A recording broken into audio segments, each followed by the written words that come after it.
The national anthem, please. Thank you. Rise.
Thank you so much.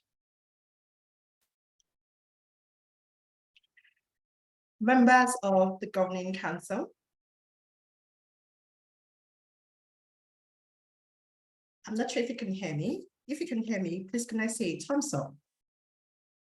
I seem to be having an audio feedback. We can hear you. Okay, fantastic. Thank you so much, sir. Thank you.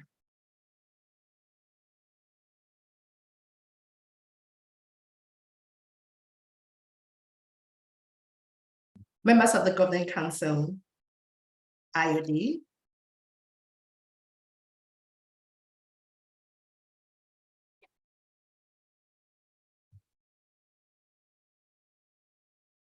technology. It happens. Okay, while I'm trying to sort out my tech issue, please let's feel free to introduce ourselves in the comment section.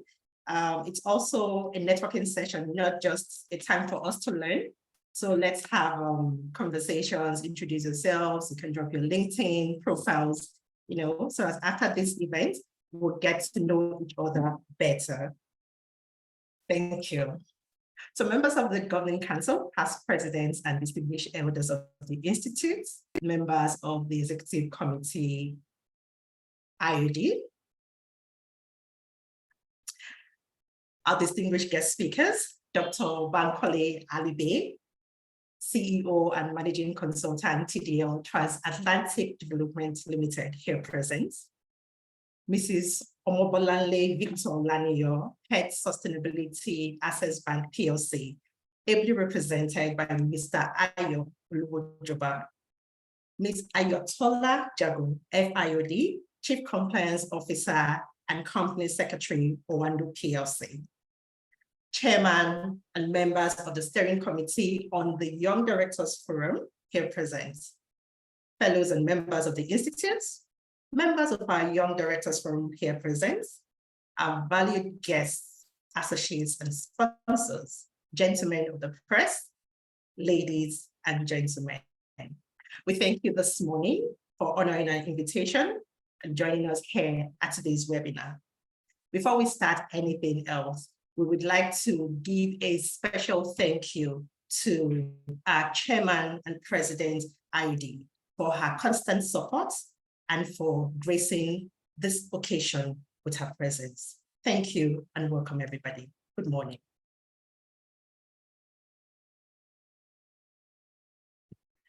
So the next agenda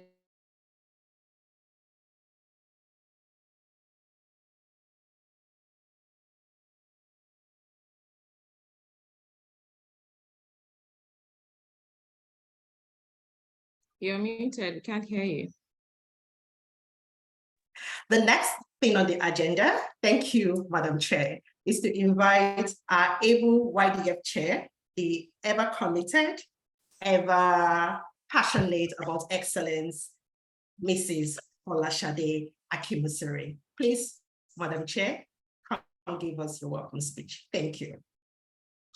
Thank you very much, Victoria, for that very warm welcome. And thank you, everyone, It is my awesome pleasure and honor to welcome you to the maiden knowledge sharing session of the IOD Nigeria Young Directors Forum. Before I proceed, I would like to pay my great respects to the President and Chairman of our Governing Council, IOD, Dr. E.J. Chidinma, members of the IOD Governing Council, our DG, who is here present, Mr. Dele Alimi, the Chairman of our Advisory Council, Dr. Adeyinka Hassan.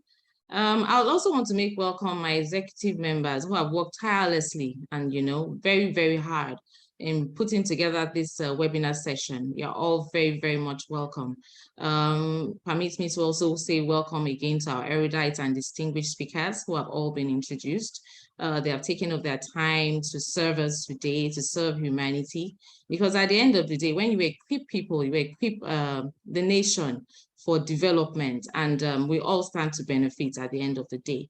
So a brief introduction as to the reason for this topic. This topic was inspired by the recent Startup Act of 2022, the Startup Act, and the enabling provisions for startups. Even though it was designed primarily for tech startups, we believe that it's a step in the right direction by the government, and with time and engagement, the scope can be widened, to benefit other startups in other industries as well. But of primary importance to us is the fact that statistics show us that in Lagos State alone, 19,000 employees are engaged by startups. And then statistics also show us that 26% of Nigeria's GDP is contributed, by startup companies, even above and beyond the oil and gas industry, which used to be our major, contributor to the GDP, and they have fallen now to about 13%. So this is very, very important, and we felt that it is a timely discussion that we should have to ensure that you do not just start your business as a startup and then go down the line in 5 years, as we have seen some organizations. So we believe that as young directors who are charged with the responsibilities of managing startup companies and SMEs, it's important that we equip ourselves, with the required skill set to ensure that we stay sustainable, successfully sustainable in the long run, making sure that our businesses stand the test of time, and we're able to also provide some kind of guidance for the coming generation and some kind of generational wealth that we pass on from our industries and our businesses for the coming generation. But if we do not do everything that we need to do now, how do we ensure that we stay sustainable? So we decided to embark on this journey, on this learning journey today, and we're very, very, very thankful to our erudite speakers who have taken up their time to be with us today. So I want to enjoin each and every one of us to listen with rapt attention as they'll be making their presentations to us. And then we'll also have an opportunity to ask them questions during the Q&A session. But before we do that, there's a very important personality amongst us who have, she has been introduced rightfully by our able mediator, Mrs. Victoria Odimba, our very own Dr. Mrs. E.J. Chidinma. We cannot start anything without her. So I'd like to call on her, and I enjoin you all to kindly make welcome our very president, Dr. Mrs. E.J. Chidinma. Over to you, madam. And thank you for honoring us. Thank you very much, our able chair of the Young Directors Forum. It's really very pleasing to note that the egg that was hatched a few years ago, it's now growing as the Young Directors Forum. So I would like to greet all of you and welcome all of you amiably on behalf of the Governing Council of the Institute of Directors Nigeria, our fellows and members, and also the chair of the Young Directors Forum, Mrs. Folashade Akim-Mushire. Also, other distinguished speakers who have made out their time to be here with us. We have Dr. Bankole Alibe, Mrs. Omobolanle Laniyon, our own Ms. Ayotola Jogun, FIOD, the Chief Compliance Officer and Company Secretary of Ando PLC, and Chairman and members of the Steering Committee of the Young Directors Forum. All the members of Young Directors Forum here present, distinguished ladies and gentlemen. Like I said, it's a great delight that this is really working as planned, because we in IOD, we've always felt that there's need for continuity in terms of having a young director in the pipeline. And from what Folashade has said this morning, it's obvious that the hand-holding is working very well. And I'm particularly glad to witness this event this morning. This is the first time that this sort of event is being organized. I know that the board of the Young Directors Forum was flagged up in December 2022. And now, through the resilience and perseverance of people like Dr. Adeyinka Hassan and the entire members of the advisory board of YDF, and launching out today, I believe this is going to be very, very interesting, in the sense that for a change, young directors are beginning their companies having a holistic view of things. Holistic view in the sense that they now understand that running a business is not just about profit, it's about people, it's about the planet. So it's having that holistic view from the very start in terms of how they restructure their companies, taking a long-term view of things, looking at the various shareholders and so on, are very fundamental and key. So I'm quite impressed that they chose this theme for today: sustainability and ESG, key considerations for startup. You cannot go wrong with that. And that's what governance is all about. So if you start up having a holistic view of what governance is all about, that means you're on a good path, a good footing.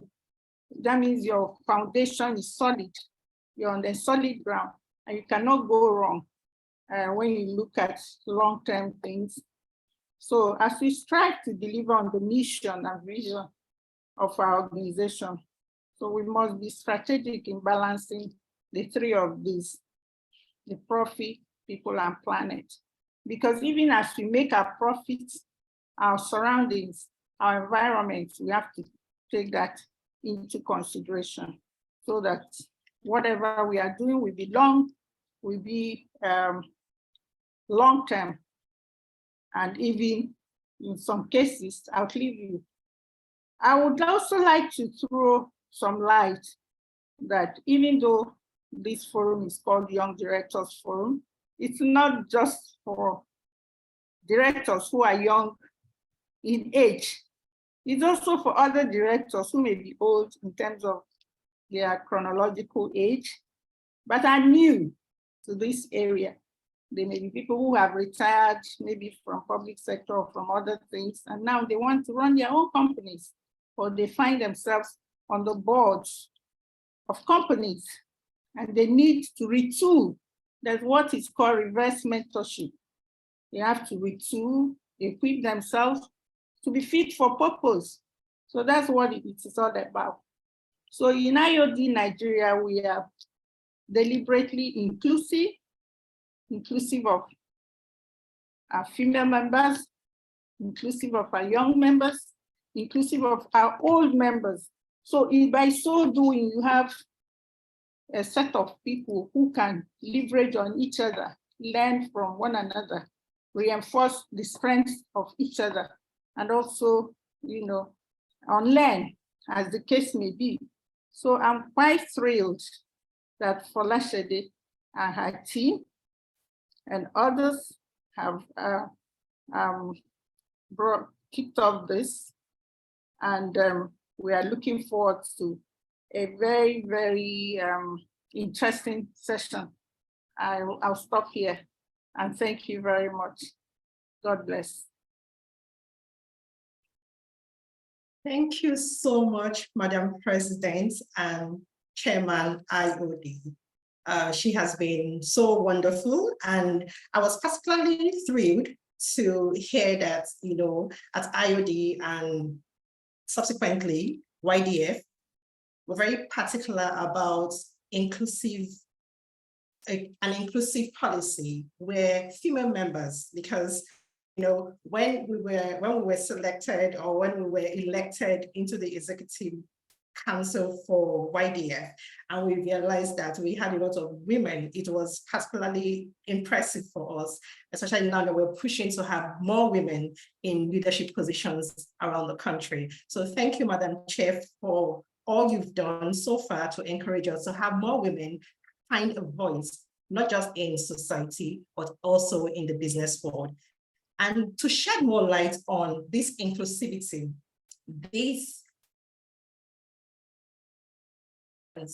to champion the cause of having women in the forefront, having young people in the forefront, irrespective of their field of study. We have someone who is a veteran. When I saw his profile, sorry that he has to start first, because usually we say ladies first, but this time we're going to start with him. When I saw his profile, I was wowed. I just kept going on because he's done so much in terms of sustainability, ESG, and everything. So just share a bit of this profile with you, then you understand what I'm talking about. He is the Group Managing Director, Finch Blow Holdings Limited. He's the Chairman, Airline and Passenger Joint Committee, APJC. He's the Chairman, Association of Approved Training Organizations Nigeria, AATON. Dr. Bankole Bernard Alibe has done so much in the field of ESG. He works, tirelessly, passionately to make sure that every project he embarks on, either in Nigeria or around the globe, is such that he can confidently say that it's a sustainable project that respects all the corporate governance and environmental, social policies and strategies. Dr. Bankole is a member of the Hospitality and Tourism Committee of the Institute of Directors, IUD. He's a member of SCAL International, and a member of the Nigeria South Africa Chamber of Commerce, NSACC. In 2006, he launched Finch Glow Travels after an illustrious career in the banking and finance sector prominence, and has paved the way for the establishment of 5 other companies that play in different fields within the downstream aviation sector in Nigeria. Through his dedication to hard work and excellence, the establishment has earned awards from Qatar Airways, Virgin Atlantic Airways, South African Airways, Lufthansa, Etihad Airways, Delta Airlines, British Airways, Ethiopian Airlines, just to mention a few. Dr. Bankole was recognized in March 2022 as one of the 50 most impactful and award-winning CEOs that contributed to Nigeria's GDP in 2021 by the Guardian newspaper. During his tenure as NANTA president, he was also named the most active association president in Africa by African Travel Times in 2019. Passionate about personal growth and development, which has been a driving force for his contributions to the downstream sector of the aviation industry. Dr. Bankole is actively involved in mentoring young aviation professionals and has awarded scholarships to aspiring aviation professionals to study at the Lagos Aviation Academy, the leading aviation school in Nigeria and one of the subsidiaries of Finch Blow Holdings. Dr. Bankole is currently running a program on the ownership president management at Harvard Business School. Please join me. Let's welcome Dr. Bankole Alibe to give us his talk. on sustainability and ESG. Thank you, everyone. Round of applause, please. Let's show him how excited we are through the reactions button. Thank you.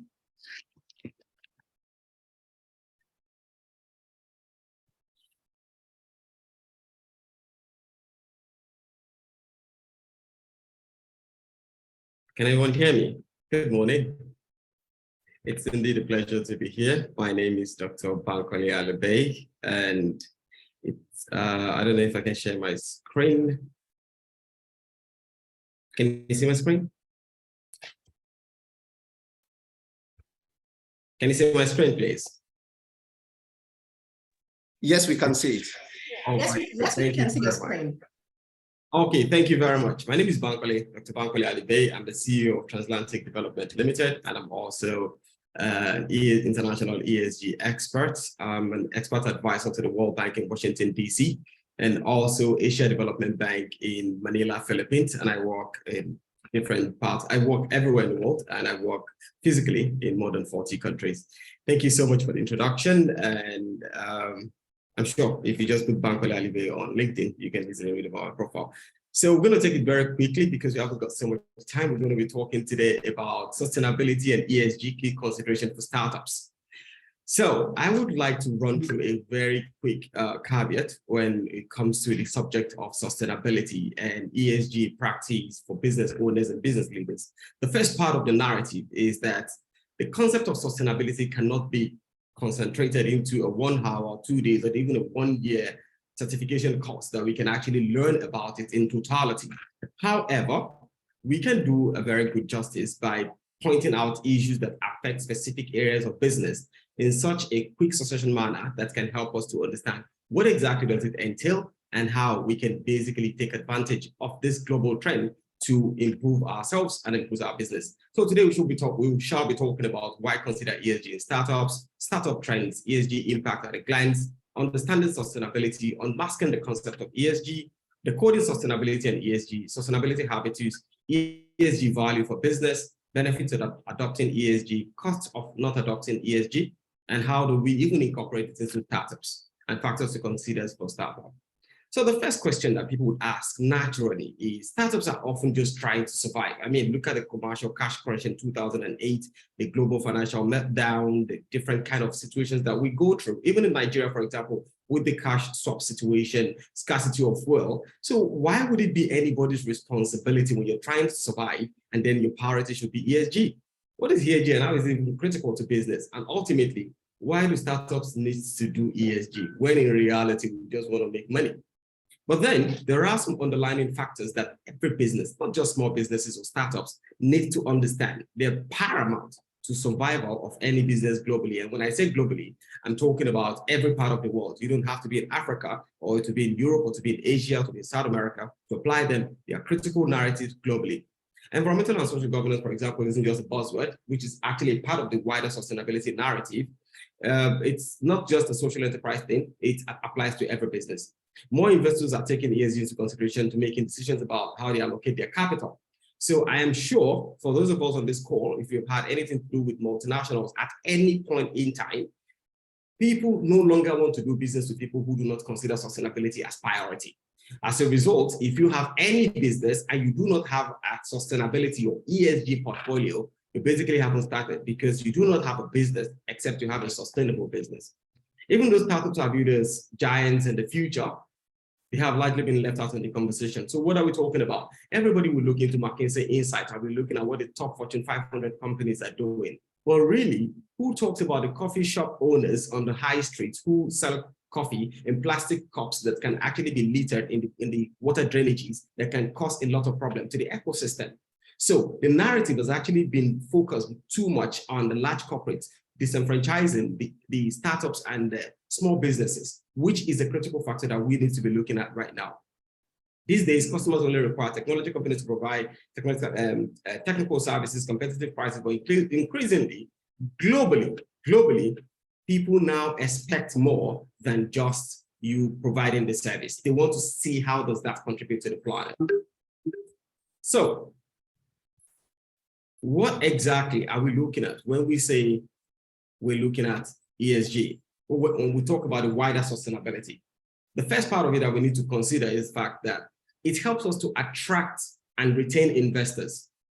Every year at TDL, we conduct hundreds of materiality assessments globally for different organizations in different sectors of the economy. And one of the things that forms material factor for investor is ESG narrative.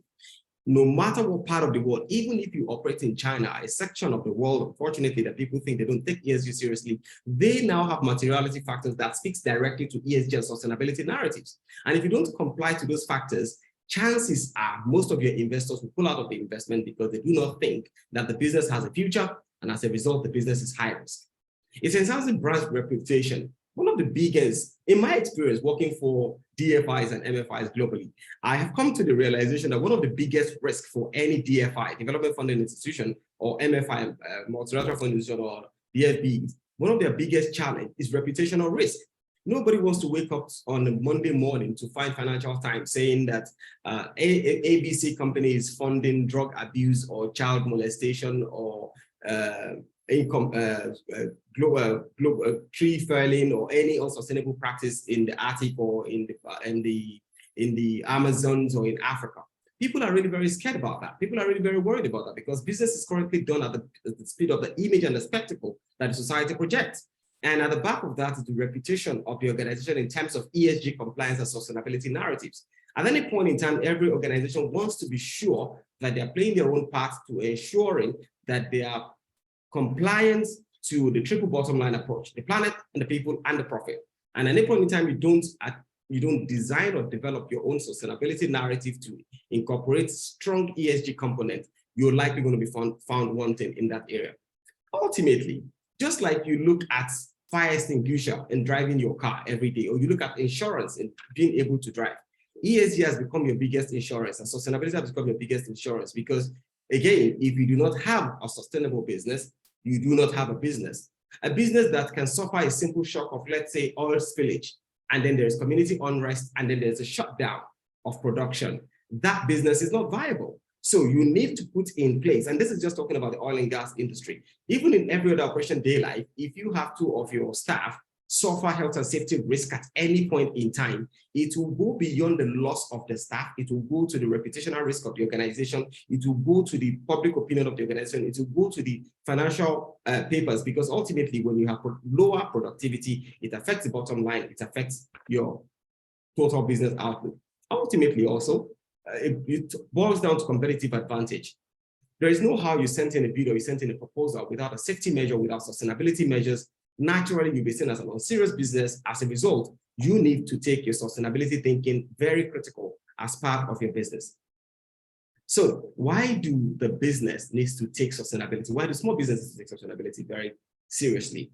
According to Statista, a number of startups were estimated in 2002 to have exceeded 3,360 in 2022, which is the highest number in Africa, followed by Kenya, South Africa, and approximately 1,600 startups a year, respectively, which means that even in South Africa, Nigeria has 3 times the number of SMEs that you have in South Africa in 2022. So let's take it down to the basics. A recent Gallup study found out that 48% of investors are interested in sustainable investing fund.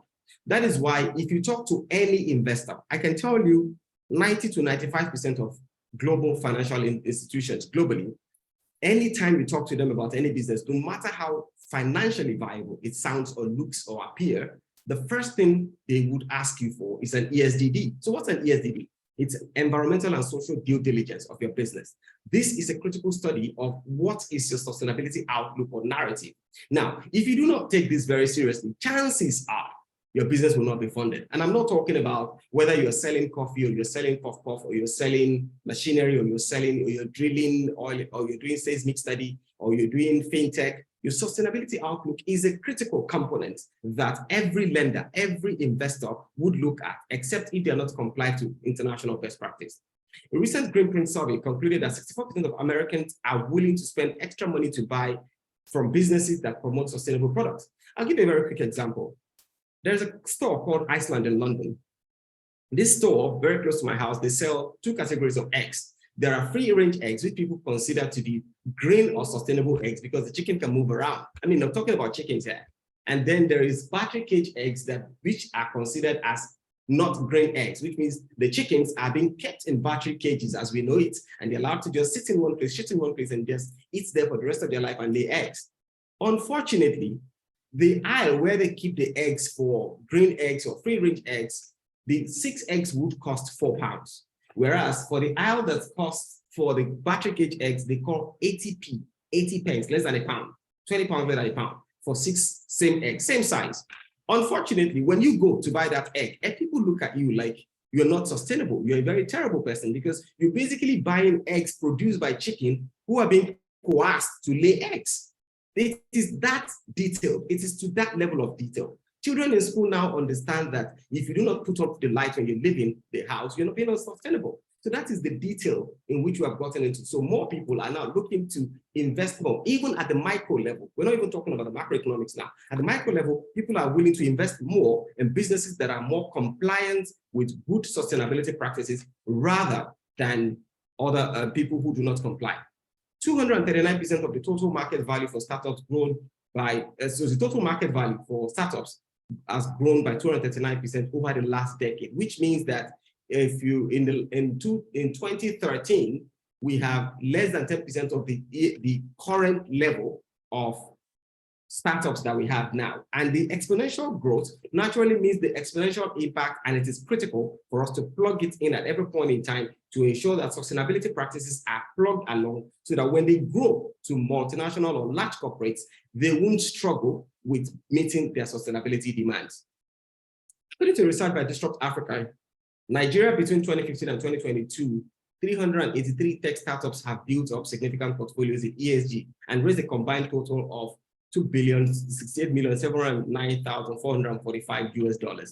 Now, let me put this back into perspective. Many people will say, oh, we're just a fintech. We're not particularly, we don't really need ESG. Oh, we're just a food distribution company. We don't need ESG. We don't need sustainability. The truth of the matter is that no matter what you do, insofar you breathe, you generate waste, you use the road, whatever you do, insofar you interact with the ecosystem, there is need for you to develop a very strong sustainability narrative for your business, which is bespoke, not just to you, because you don't exist in an island. Even if you do, there are waters all around you. So you need a sound sustainability narrative and a measure to ensure that you cater for yourself and your attendant value chain. Because even if you're a fintech, people work for you. If you're a fintech, people deal with you. People work for you. People go to work. You use power, you use water, there are so many things that you do. And these things affect the ecosystem directly. And until you have a proper sustainability narrative or structure in place, you would definitely be depleting the natural resource of the ecosystem without necessarily creating avenue for it to be replenished. And that could be a lot of problem for the ecosystem. So very quickly, we looked at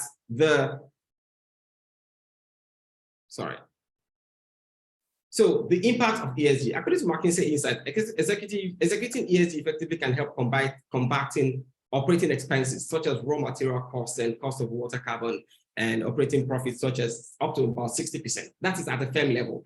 Now, sometimes in 2020 during the COVID, I was running and co-facilitating a program at London Business School, and some of the narratives that I heard was when people start talking about, oh, we need to keep sustainability up, it has to be a top management job function, and we don't need people to interact with it at the lower level. It's just about the women in the board system, it's just about climate change, and it's just about the gender inclusivity. And I laugh because look, there are bigger impacts beyond just having women in your board. If you have women in your board and they do not have a say in the board, it's useless. If you talk about climate change all day, you count your CO2 emissions and you use solar only, but you're not thinking about the batteries that powers the solar, you're still wasting your time. So it is beyond you just talking about the impact of the ESG at the corporate level. You need to really scale it down to how it affects your bottom line. And if you're able to drill it down to how it affects your bottom line, it is actually an income generating and cost saving measure in the even in the medium term, not even in the long term, in the medium term. And I've given an example of this like many times in my life, and I can just give a quick example again, like in the manufacturing sector.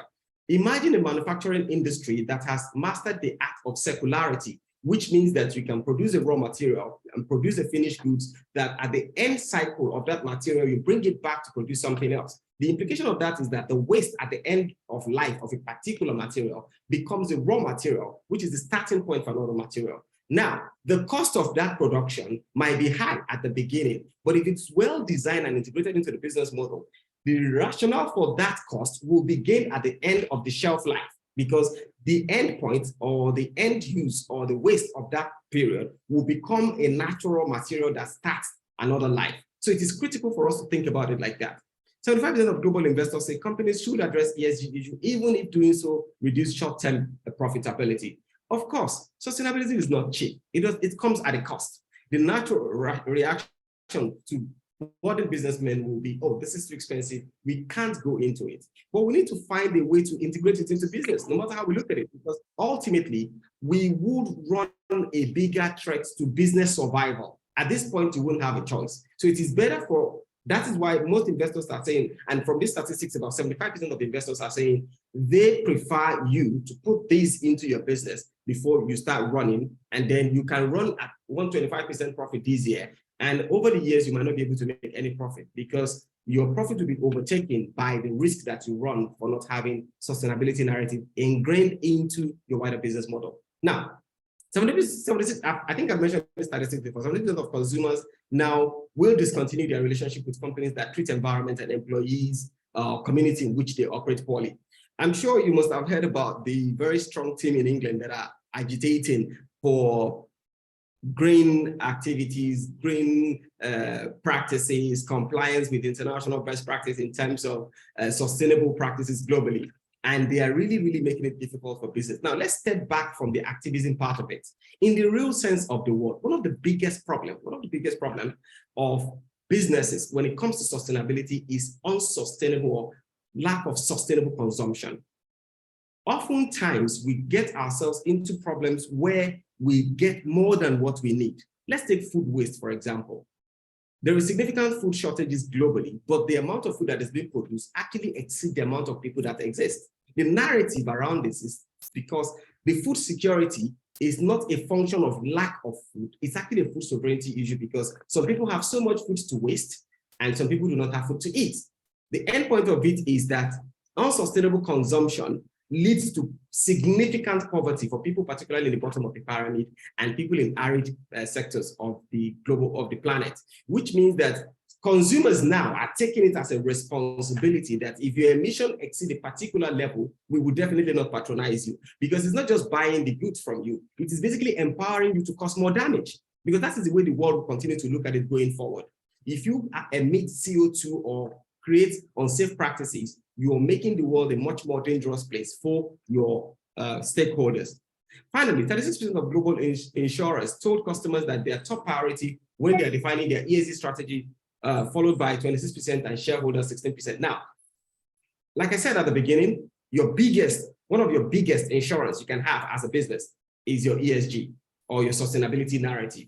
And when I say sustainability narrative, I'm talking about the wider sustainability practice, which ESG is one of them, your CSR is one of them, your philanthropic corporate giving is another part of it, because these are different things and we need to understand them very skillfully. For example, your wider sustainability is everything that you do to ensure that your business is viable today, to be viable in the future, and you're basically laying good practices for other people within your industry and outside your industry to benefit, not just within your organization, but everybody that you interact with within your ecosystem, your value chain, your stakeholders, your publics, and whoever you interact with.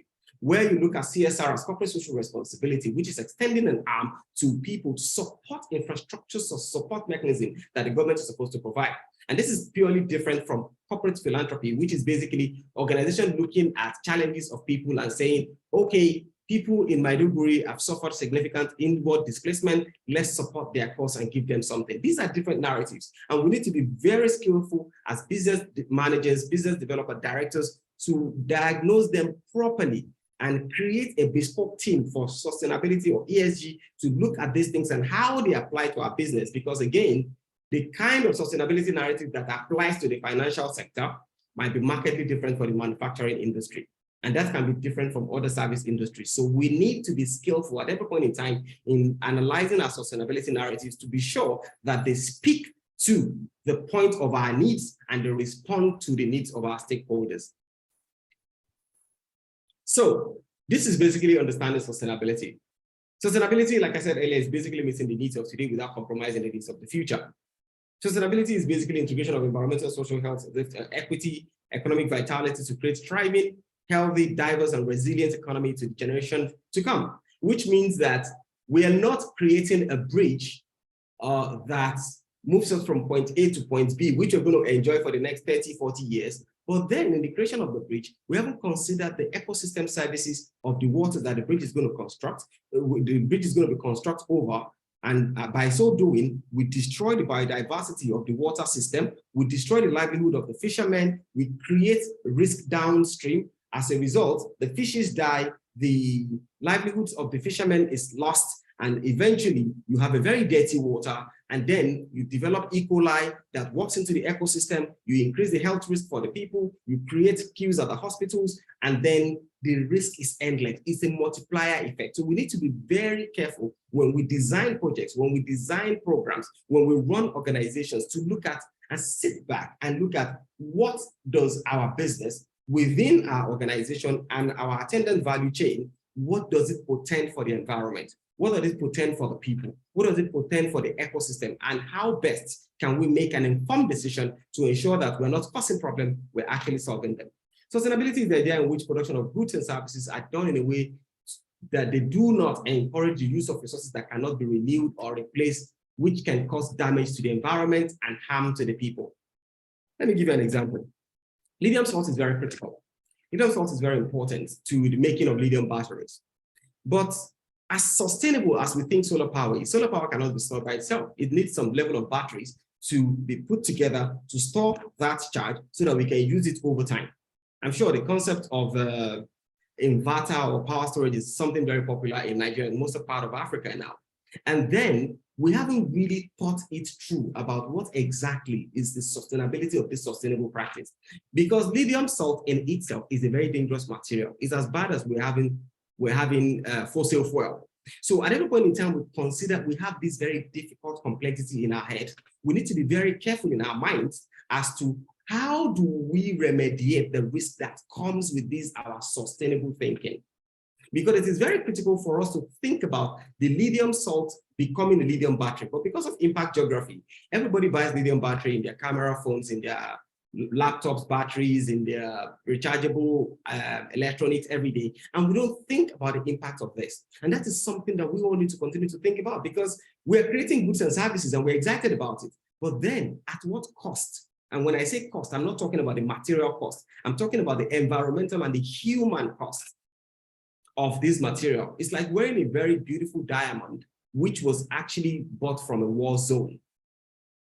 Evidentially, everybody will think, oh, this diamond is beautiful, but it comes at the cost of blood and sweat of people who have not been compensated for that effort, which means that the same way that we are buying these lithium batteries and putting it in our electronic gadgets and we're excited about it, if we do not extend our voice to protecting the environment in which lithium salt, which is likely going to happen in Africa, particularly in Nigeria and in Democratic Republic of Congo, because a significant amount of lithium has been found in all this ecosystem. We need to continue to think about it, because at a point we will become beautiful people with a white sepulchre arrangement, because we will be destroying a particular section of our ecosystem while we're enjoying the temporal feel of the sustainable practice. So sustainability in itself ensures that the entire chain is protected, not just where the impact is coming from, but everyone that is involved in the value chain. Sustainability is described as policies, projects, and investment that provide benefits today without sacrificing environmental, social, and personal health of the future. Which means if you do it today, we can do it tomorrow, and we can continue to do it into the future. So that's what a sustainability narrative helps us to do. So let's quickly take a look at ESG. I know the wonderful speaker that's been lined up today will be doing a lot of justice to ESG, but let me just touch briefly on it, because in my area of practice, but by the virtue of the work that I do at the World Bank as a senior international safeguard expert, and same thing for Asia Development Bank, I work on the risk and impact component of sustainability, which means that ESG is my primary tool of functioning. It means that I look at the environmental risk of large infrastructure projects. Think about projects like Backbone Africa project from Abidjan to Prestia to Kumasi, Kumasi to Ouagadougou. It's about 2,000 kilometers. Think about the Kano Maradi project from Jigawa to Kano, Katsina, Katsina to Maradi. You think about the Trans-Adriatic pipeline from Russia to Central Europe. You think about the Trunkline pipeline project in Canada from Halifax to Nova Scotia. You think about the Manila Highway project of over 600 kilometers. So this kind of project have significant environmental risk and social risk, and even governance risk to some extent. So that's my portfolio. So I just want to touch on that very quickly. So when you say the ESG is basically an acronym for environmental, social, and corporate and governance. We are called governance in this context, and we are going to that in a bit more detail. So when you look at the environmental component, amongst other things, because let's not forget the narrative of sustainability has moved from margin to mainstream, which means what we understand to be sustainability in 1998, when we're working on the West African gas pipeline and working on the OKLNG project, is markedly different in leaps and in bounds of what sustainability is today, because research, understanding, and opinion, and even discoveries have come to explain to us that the concept of sustainability in itself is a discussion in continuum, because we discover new things every day, and these new things that we discover forms the body of knowledge that extend the frontiers of learning, and we continue to learn. And even as an expert in the subject matter, I am still learning as well. So on the environmental side, we have climate issues, what we call climate change and climate change strategy by diversity. We're talking about greenhouse gas emission, deforestation, emission of dangerous gases, and so on and so forth. We're talking about the heating of the planet, and so on and so forth. You talk about the water efficiency, you talk about the carbon, you talk about the environmental management. When you say environmental management, you're talking about the total living environment. You're looking at noise, you're looking at sound, you're looking at different components of it. You go to the social, which has to do with the equal opportunity, human rights, social inclusion, customer and product responsibility, child labor, gender, fragility, conflict, and vulnerability, and so many other factors. And then when it comes to the corporate governance widely is divided into two, in my opinion. And that means that you have the sustainability governance and the corporate governance. But then I'm not a lawyer, which means if you have a lawyer define it, they're going to define it differently. But within the confines of this narrative, we can look at the business ethics, compliance, sustainability governance, organizational governance, and so on and so forth. So again, we've talked about this already: environmental sustainability, social sustainability, and corporate governance. So when you're looking at the wider sustainability component, the risk component of it, the risk and impact component, which is not the CSR component or the good practice component or the philanthropic component, they focus on these key areas, and they use these areas as a measure of performance of good practice across business operations. So any business that wants to be sustainable cannot pick and choose, cannot say, oh, we just want to focus on corporate governance because that is where we think our business is, or we just want to focus on social because this is just about the people, or we just want to focus on environment. The ecosystem is all interwoven, and every part of this narrative needs to be used together to drive the sustainability narrative for the business. So what is the ESG value for for businesses? So businesses are setting up to see results in environment, social, and governance and investment. And about 59% of positive impact. Businesses confirm that 59% of them that have applied ESG have seen value on it from day one. They see value in it. 51% of positive impact on company profitability, which means when you implement ESG, statistics available shows that from day one, you have 51% value in your business. 40% of 50% on customer satisfaction. It means that when you implement today, customer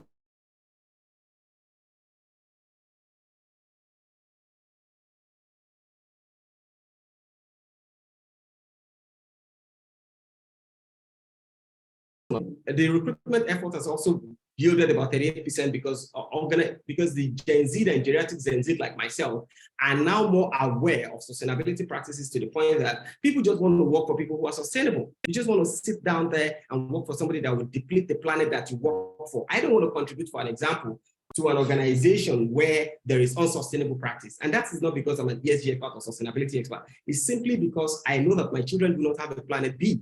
So the best we can do is to ensure that this single planet that we have is well protected. And as a token of my contribution to that narrative, I would rather work for people who I believe will drive my goal. And widely, 37% of measurable positive impact on environment when sustainability narratives are being implemented. So where do we end up? What are the benefits for implementing sustainability practices on ESG practices in your business? It provides you a competitive advantage. We've mentioned that before. It allows you to attract investors and lenders. One of the things that I do most is actually environmental risk and impact management, developing ESIs, ESMPs, and environmental and social due diligence for large and medium-sized projects. And I know for a fact that it is impossible for you to be funded by any MFI or DFI without a proper environmental and social management framework. Either you conceive it, you design it, you implement it. You must be at a particular stage of your business. You cannot have a proper full business proposal or business implementation plan targeted at multinationals or DFI or MDBs without a proper environmental and sustainability plan. And then improve financial performance. Like I said earlier, at the beginning, it looks like a cost, but in the immediate short or even medium term, it becomes a value for the business and it becomes a positive advantage for the business. It also builds customers' loyalty. I know of a telecom firm in Nigeria about 12 years ago that was going to do a business with an oil and gas company. They have the best offer in terms of pricing. They have the best offer in terms of service quality. But unfortunately, they do not have HSE plan, health and safety plan, which is also a sustainability material. Because they do not have an HSE plan, the oil and gas company was shocked that you're doing a business of over $1 billion, of close to $100 million, and you do not have HSE plan. So when somebody falls from the height in the organization, if somebody drives and have an accident, if somebody is going somewhere without a security plan, how do you manage it? How do you respond to it? What's your plan for your workers? How do you ensure a zero incident workplace? Unfortunately, they lost the business. Now, the lessons learned in that case is that you cannot build a customer loyalty if you don't think along your customers. And you cannot think along with your customers if you do not think about the sustainability of your business and their survival as a people.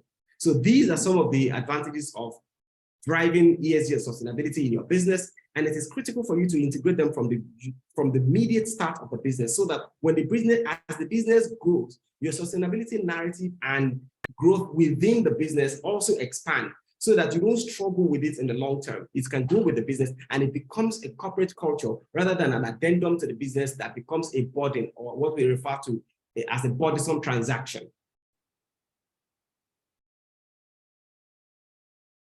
So other advantages include reduced access to capital, it reduced reputational damage, it increased the growth opportunities, increased, so when you do not comply with ESG, with sustainability practices, and you don't see ESG as a value for your business, you're going to reduce access to capital, which means that you need to begin to now plan, okay, I cannot raise funds in Europe because Europe applies OP4, or Europe apply Equator principle. I can't go there. I can't go to America because they apply IFCPS. Okay, I can't raise in Central Africa because they apply the AFDB ISS. I can't go to some part of Asia because they apply the ADB SPSS. Now, it reduces your access to capital. It means that you now need to begin to look for unconventional lenders whose interest rate is higher and the business risk is high as well.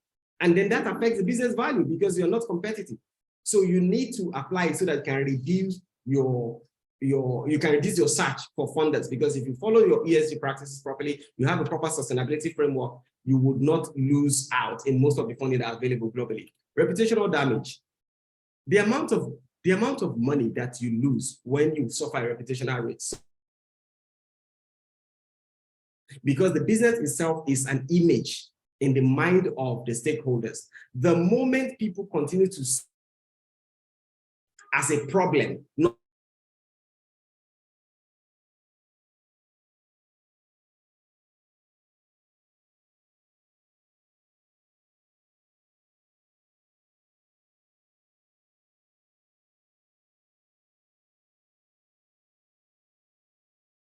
manage them before they become an impact.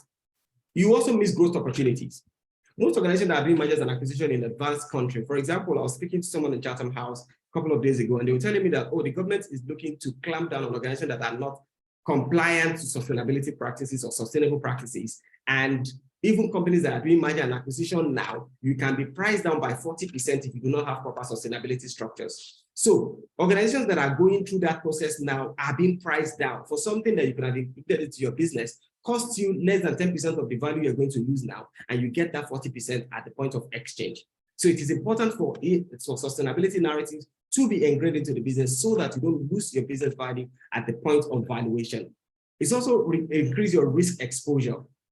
Like I said, if you protect the planet, you protect the ecosystem, basically you're protecting your business. If you have a business that has a water embankment, and by your sustainability narrative, you have refused to create an ecosystem service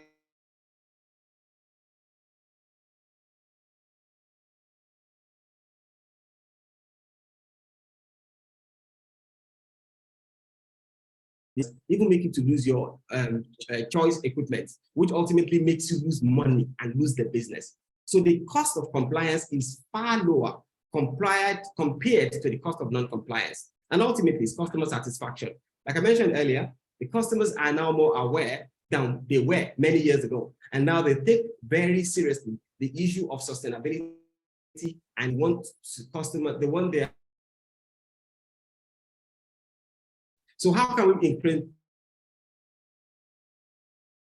ESG factors that apply to businesses for each component, the environmental component, the social component, and the governance component? If you're in manufacturing, your business interest might be different from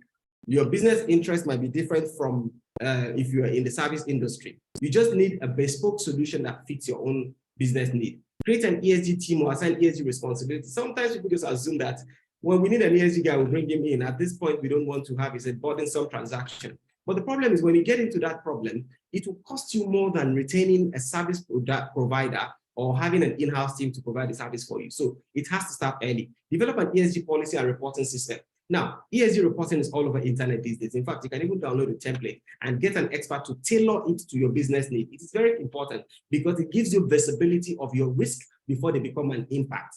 They are risks when they are in your mind. They are impact when it begins to affect you. So when you develop an ESG and reporting template, it gives you visibility. It incorporates ESG into everyday activities of your company. Simple things like water management, buying the right kind of machinery, integrating, doing hybrid power solutions, building greenhouses with less concrete and more glass, give you more daylight. These are small stuff that we can integrate into our daily activities that can help us. Circularity, stakeholder engagement. These are very important issues that can help the business, and it needs to be built from the very start of the business. It's also to train employees to understand, because you can have all the machineries in place, you can have all the equipment in place, but the moment your primary stakeholders, your employees, your directors, your managers, once they do not understand it, they can't drive it. And once they don't drive it, it naturally dies. It takes a natural death. So simple things, climate change, waste management, environmental resources, biodiversity, and pollution control, they belong to the environment. Simple things like workplace health, workplace management, health and safety, customer product responsibility, host community, supply chain, this belongs to the social. I think we mentioned this before. And then in terms of governance, we're looking at the management, the business ethics, and reporting. Like I said, it is critical. No matter what you do, you need to document, you need to report. And thank you so much. I think I've overshot my time a little bit. It's a pleasure to speak with you. My name is Bankole Alibe. Thank you so much, Dr. Bankole. Please, I don't know if I'm just the one. Yeah, I see that. I think there are people who are as excited as I am. I can see the round of applause. Please, let's give him an amazing round of applause. This was so awesome. Wow. I just kept grotting and I didn't even realize that we spent so much time. Thank you so much. And in my excitement to bring him on board, we mixed up the profiles a bit, but I'm sure by now you know that he is indeed a veteran when it comes to talking about sustainability and ESG. I'm sure there are lots of questions. In fact, I have tons of questions, but we're going to let other speakers have their say. Then we'll take all the questions together, because I'm sure somehow other speakers will also touch on some of the things that you have questions about. But once more, thank you so much, Dr. Bankole. So our next speaker is ably represented by someone amazing who is going to speak on her behalf. She wanted to be here. She's here. Allow her she's to here. make a brief, a brief Oh, introduction fantastic. before. Wow. In fact, that is even more amazing because, you know, as at yesterday, she was a bit under the weather, and I'm so impressed, privileged, and I feel humbled that she took out this time to honor our invitation. Thank you so much, Mom. So, to the honors, you need to like know who she is and know that, you know, you're really in for something great today. So our next speaker is Mrs. Omobolanle Victor Laniyo. She is the head sustainability in Access Bank. So drum rolling, let me read her profile. So Mrs. Omobolanle Victor Laniyo is an award-winning sustainability and communications professional with expertise and experience that spans over 25 years across various industries, including manufacturing, media, development, and the financial sector. She's a global sustainability leader who architects the vision, innovative strategies, and ESG programs that minimize corporate risk and create shared value. With expertise in strategic communications, she has a unique ability to rally stakeholders for lasting change. Are we getting the feel? So Mrs. Omobolanle is recognized globally for her efforts at championing sustainability in the Nigerian financial sector and beyond. Of course, you'll see that's why she's at Access Bank, one of the premium banks in Nigeria. She initiated and led the establishment of the Nigerian Sustainable Banking Principles, NSBP, which has been adopted by all banks operating in Nigeria, including the Central Bank of Nigeria. She also served as the only West African on the global team that developed the Global Principles for Responsible Banking, PRB, launched at the UN General Assembly. Wired for Impact, Mrs. Omobolanle uses analytical assessment to uncover the best opportunity for building momentum and support. She is the chair Nigerian Business Disability Network, which is a very important conversation that we should be having as business leaders, Corporate Alliance on Malaria in Africa, Board Advisory Committee in Nigerian Business Coalition Against AIDS, Board Advisory Committee HIV Trust Fund of Nigeria, Board Member Private Sector Health Alliance of Nigeria, Board Member Sustainability Practitioners Institute of Nigeria, Board Member OVO Foundation. In addition to this, she lends herself as a speaker facilitator at trainings, workshops, seminars, and conferences focused on sustainable development. So distinguished ladies and gentlemen, our amazing guests, please join me as we welcome this morning, Mrs. Omobolanle Victor Laniyo. Thank you. Okay, thank you. Thank you very much, Victoria. So I would be representing Mrs. Omobolanle, right? I mean, she's not able to, yes, she joined the meeting. But like you mentioned, that she has been indisposed, so she's not able to speak. But again, because due to her commitment, she also just wanted to be present on the call. So I would go ahead. Yes. Thank you. Thank you. So please, Mr. Ade Olowojoba, thank you so much for stepping in to, help her do this honors. Thank you. And thank you, Mrs. Omobolanle, for gracing our event this morning. Thank you. Okay, thank you. Thank you very much once again. Standing on existing protocols, I would like to say a very big thank you to the organizers, the IOD and the YDF, for putting this together and for inviting Mrs. Omobolanle. And then again, I would say a very big thank you to Mrs. Omobolanle for inviting me, extending this to me to represent her. right? Which makes my job a bit difficult, right? When you have to represent Mrs. Omobolanle on the subject of sustainability and ESG, right? It's very tough. But again, I will take it. And then I would also like to to appreciate the very first speaker, Dr. Bankole. I mean, fantastic presentation. And it makes my job a bit easy, right? Why? Because he has said a lot of things. He has made a very beautiful presentation that I just need to add to whatever it is that he has said. And we can say that we've had a very good day. So please, I will go ahead and share my screen now.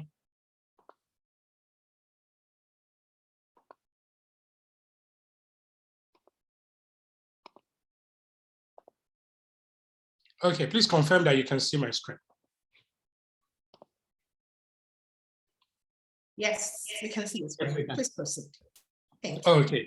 Okay. So once again, thank you everyone for having me, and then to the leadership, thank you very much, and well done with the job that you're doing. I mean, I can see a number of familiar names in the attendees and like in the speakers.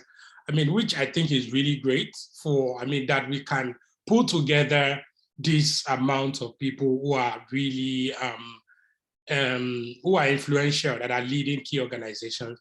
A big thank you and well done to the organization.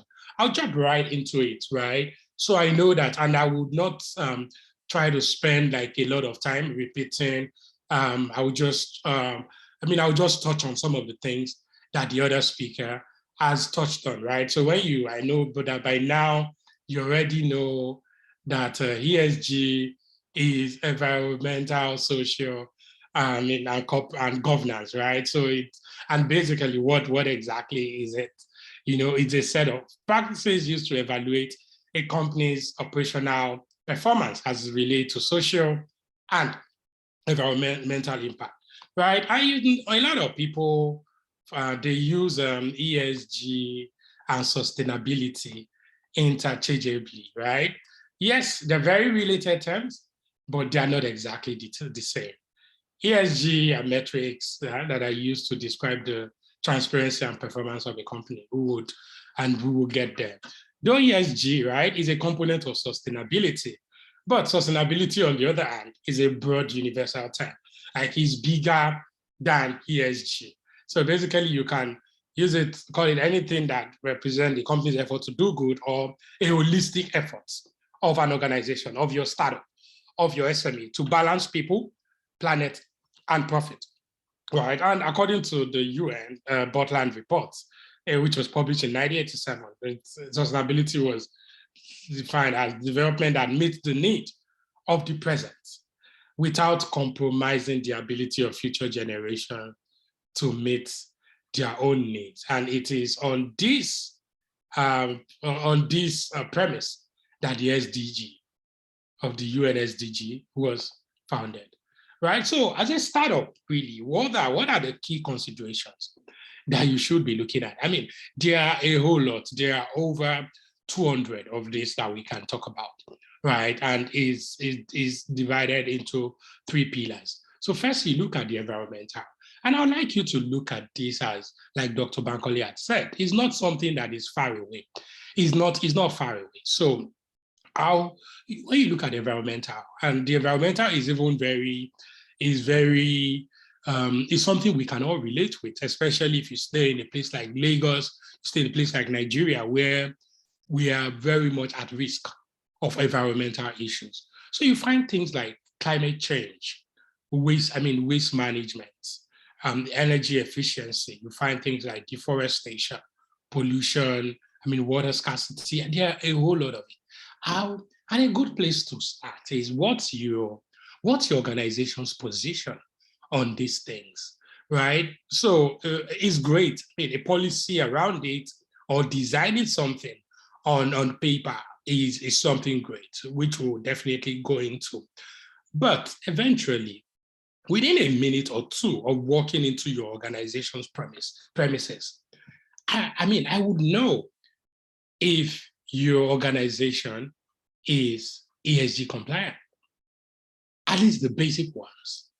what's your policy around health and safety? What in the event of unlikely occurrences, what are the chances of survival? What are the chances of coming out on Earth? As simple as having a fire extinguisher. I know a lot of organizations that don't even have. Don't look at it too far. It's not so far. Your waste management. I know an organization that did a renovation.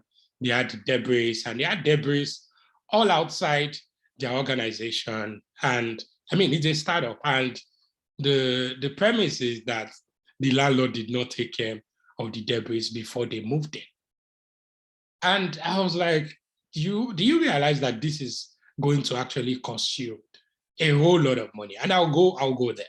So then you look at the next pillar that I would look at is the social, which is also like a very, very, very long list. But what's your take? What's your stand on diversity and inclusion?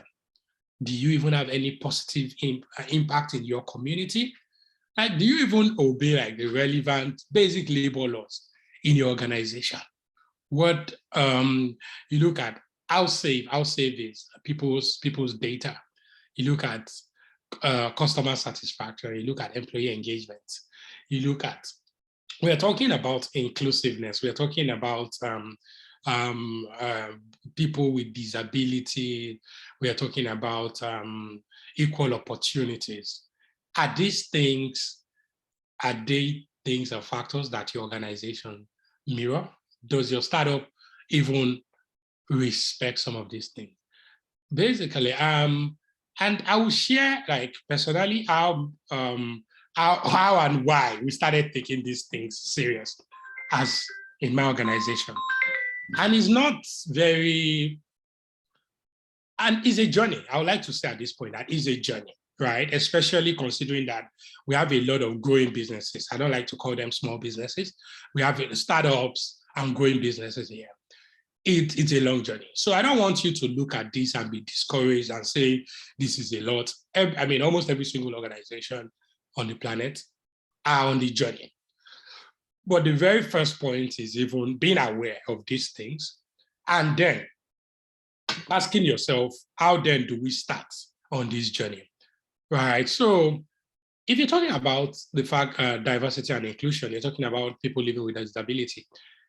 Is the organization already thinking of how can people living with disability, how can they access your organization? Is the organization within an estate like mine that is far away from the gate? Meaning that if somebody is coming with a wheelchair and there's no support for them, how would they access the organization? How would they access your company? And these are things, I mean, as little as it seems, these are things that investors now look out for. These are things even some corporate partners, clients look out for these days before they decide to engage with your organization. So as much as it might look like, well, it's not for me. I mean, I'm just here trying to run my business, trying to earn a living, trying to mind my own business. The truth is that it's something that we all need to pay attention to, because eventually, if you don't pay attention to it, you will start paying attention to it when you start losing money, when you start losing opportunities, right? So then the next thing, you look at the governance. Like, how compliant is your organization in terms of regulation, in terms of equitable compensation, like industry pay? How compliant are you in terms of the diversity and the leadership, the integrity? Does the organization cut corners? Are you like, is the organization involved in bribery and corruption? Even though there is another name for it now, it's no longer termed as bribery and corruption, right? What's your tax strategy? Are you tax compliant? And are you constantly working to to be sure that you don't have any loopholes around your tax, around your paperwork? What's your governance structure? While I know that some people might just have started business a few years ago, what's the plan? Even if you don't have you don't have a mighty board, you don't even have, what's the plan? It's all about transparency. It's all about accountability. even if you have not gone far in the journey, have you started? What are the plans? Where are you at the moment? These little things that I mentioned, what exactly are the loopholes that you are seeing right now that is coming to mind, right? So what exactly is an ESG strategy? This ESG that we're talking about, what is an ESG strategy? I would say it's an action plan to achieve. So basically now, as you're here now, and you're thinking about it, oh, okay, what do we need to do? And no matter how small, the fact that you're already thinking about what to do, how can you go about it? Already you're on your way to having an action plan, right? So it's a roadmap that your startup or your SME needs to follow to ensure that you're doing what you say you are going to do. So some people, after listening to this, like, you will be motivated, right? I want to start, we want to do this, send an email to HR, send an email to this person, where are we on this? We have to do this. But at the end of the day, if you don't have a roadmap, you would wear out, you will fizzle out, right? Because there are not things that necessarily every day you see somebody pointing a torchlight to show you where you are lacking and how you are going to miss out on opportunities. You might be tempted to want to overlook it. And the next time you are going to now remember, or you want to go back to it, it might be already too late because it might be at the point of accessing an opportunity. So like I mentioned, some organizations have already started the journey unconsciously. I know like a lot of people here would likely have started the journey unconsciously, and they just need to make a tweak to their company's environmental, social, and governance practices to make it more sustainable. And the goal really is that how can you embed ESG into your daily culture, into your organizational culture, into the daily habit, to the things that you do within the organization. So I hear you that, electricity situation is bad, for instance, and that you need to, run on generator and all of that. How many hours do you want to run on generator? And how much was the plan to transition to clean energy at some point? Is it, and this is not to say that 100% you have to move from clean energy, from fossil fuel to clean energy just like that. No. What's the plan? Is there a progressive journey? It's always a progressive journey. So are you progressing in that journey? So, and it's going to become very tricky because organizations will now request a whole lot more. They already requested, but they'll request a whole lot more, right? Not more than ever before. The success and growth of business are directly tied to a solid ESG strategy. And according to Bloomberg Intelligence, you have global ESG assets, that's investment around ESG, and now organizations considering ESG before they make investments, going to surpass $50 trillion by 2025. And Nigeria is inclusive of this. So the question to ask yourself, an ESG strategy typically would contain the following: the why. Why? Why? What is, which talks about the mission, the what, the goals and the metrics, the how do you want to achieve it? Then the when, at what time do we want to become compliant in this whole journey? At what point do we want to achieve X? At what point do we want to achieve Z? So like I mentioned, ESG is a journey that is meant to be progressive.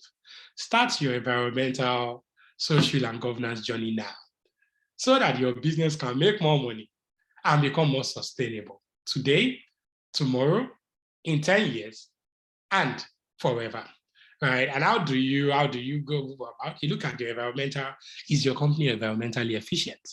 Once you start measuring, just measure basic things. You should get it to start thinking of ways to cut energy. Just the light bulb, do you always leave the light bulb on? What's the culture in the organization? Do they go home and just leave the whole thing on? There are some organizations that by the time they come back the next day, they leave water running, they leave, what's your policy around it? Are there like incentives and penalties for things like this? And guess what? On the immediate, it's even going to save you, like, yes, while it might be like a long-term approach, but on some, you will see some quick wins that will save you some cost. So you look at social alignment. some organizations, where they talk about social alignment, where they talk about things like D&I, when they talk about like, oh, no. I mean, we are here to make money. But the truth is that it's part of the business. And it will help you position you to build a business that is sustainable, right? And now it's even become trickier. You know, we have a certain generation now that is very, I mean, they have options and they're very deliberate about the option that they want to take. Like, so gone are the days where people stay with you because they are desperate to have a job, even down to your employee retention. Your social alignment will go a very long way. Look at the governance. Now we have a generation that they want to, I mean, they don't want to work with you when they see that it's just you, your family, and yourself show. Your family, your children, is there like a structure for governance here? Are there things like, are there grievance redressal mechanisms? Are there safeguarding policies and all of those things? They have become very, very key considerations. So you look at, why should you take it serious? What are the benefits? What's in it for me? That's the first question we usually ask ourselves as business owners. And I'm also talking as somebody who runs a business, who has lost opportunities because we've not gotten to a certain level in our ESG compliance journey. And now, because of that, we have also made some tweaks. We have also like tried to progress in the journey. And we've also gotten opportunities because we've made some progress in the journey. So ESG basically helps business attract investors, build customer loyalty, improves financial performance, and makes business operations more sustainable. And why? I mean, why? What are the benefits? It gives you a competitive advantage, really.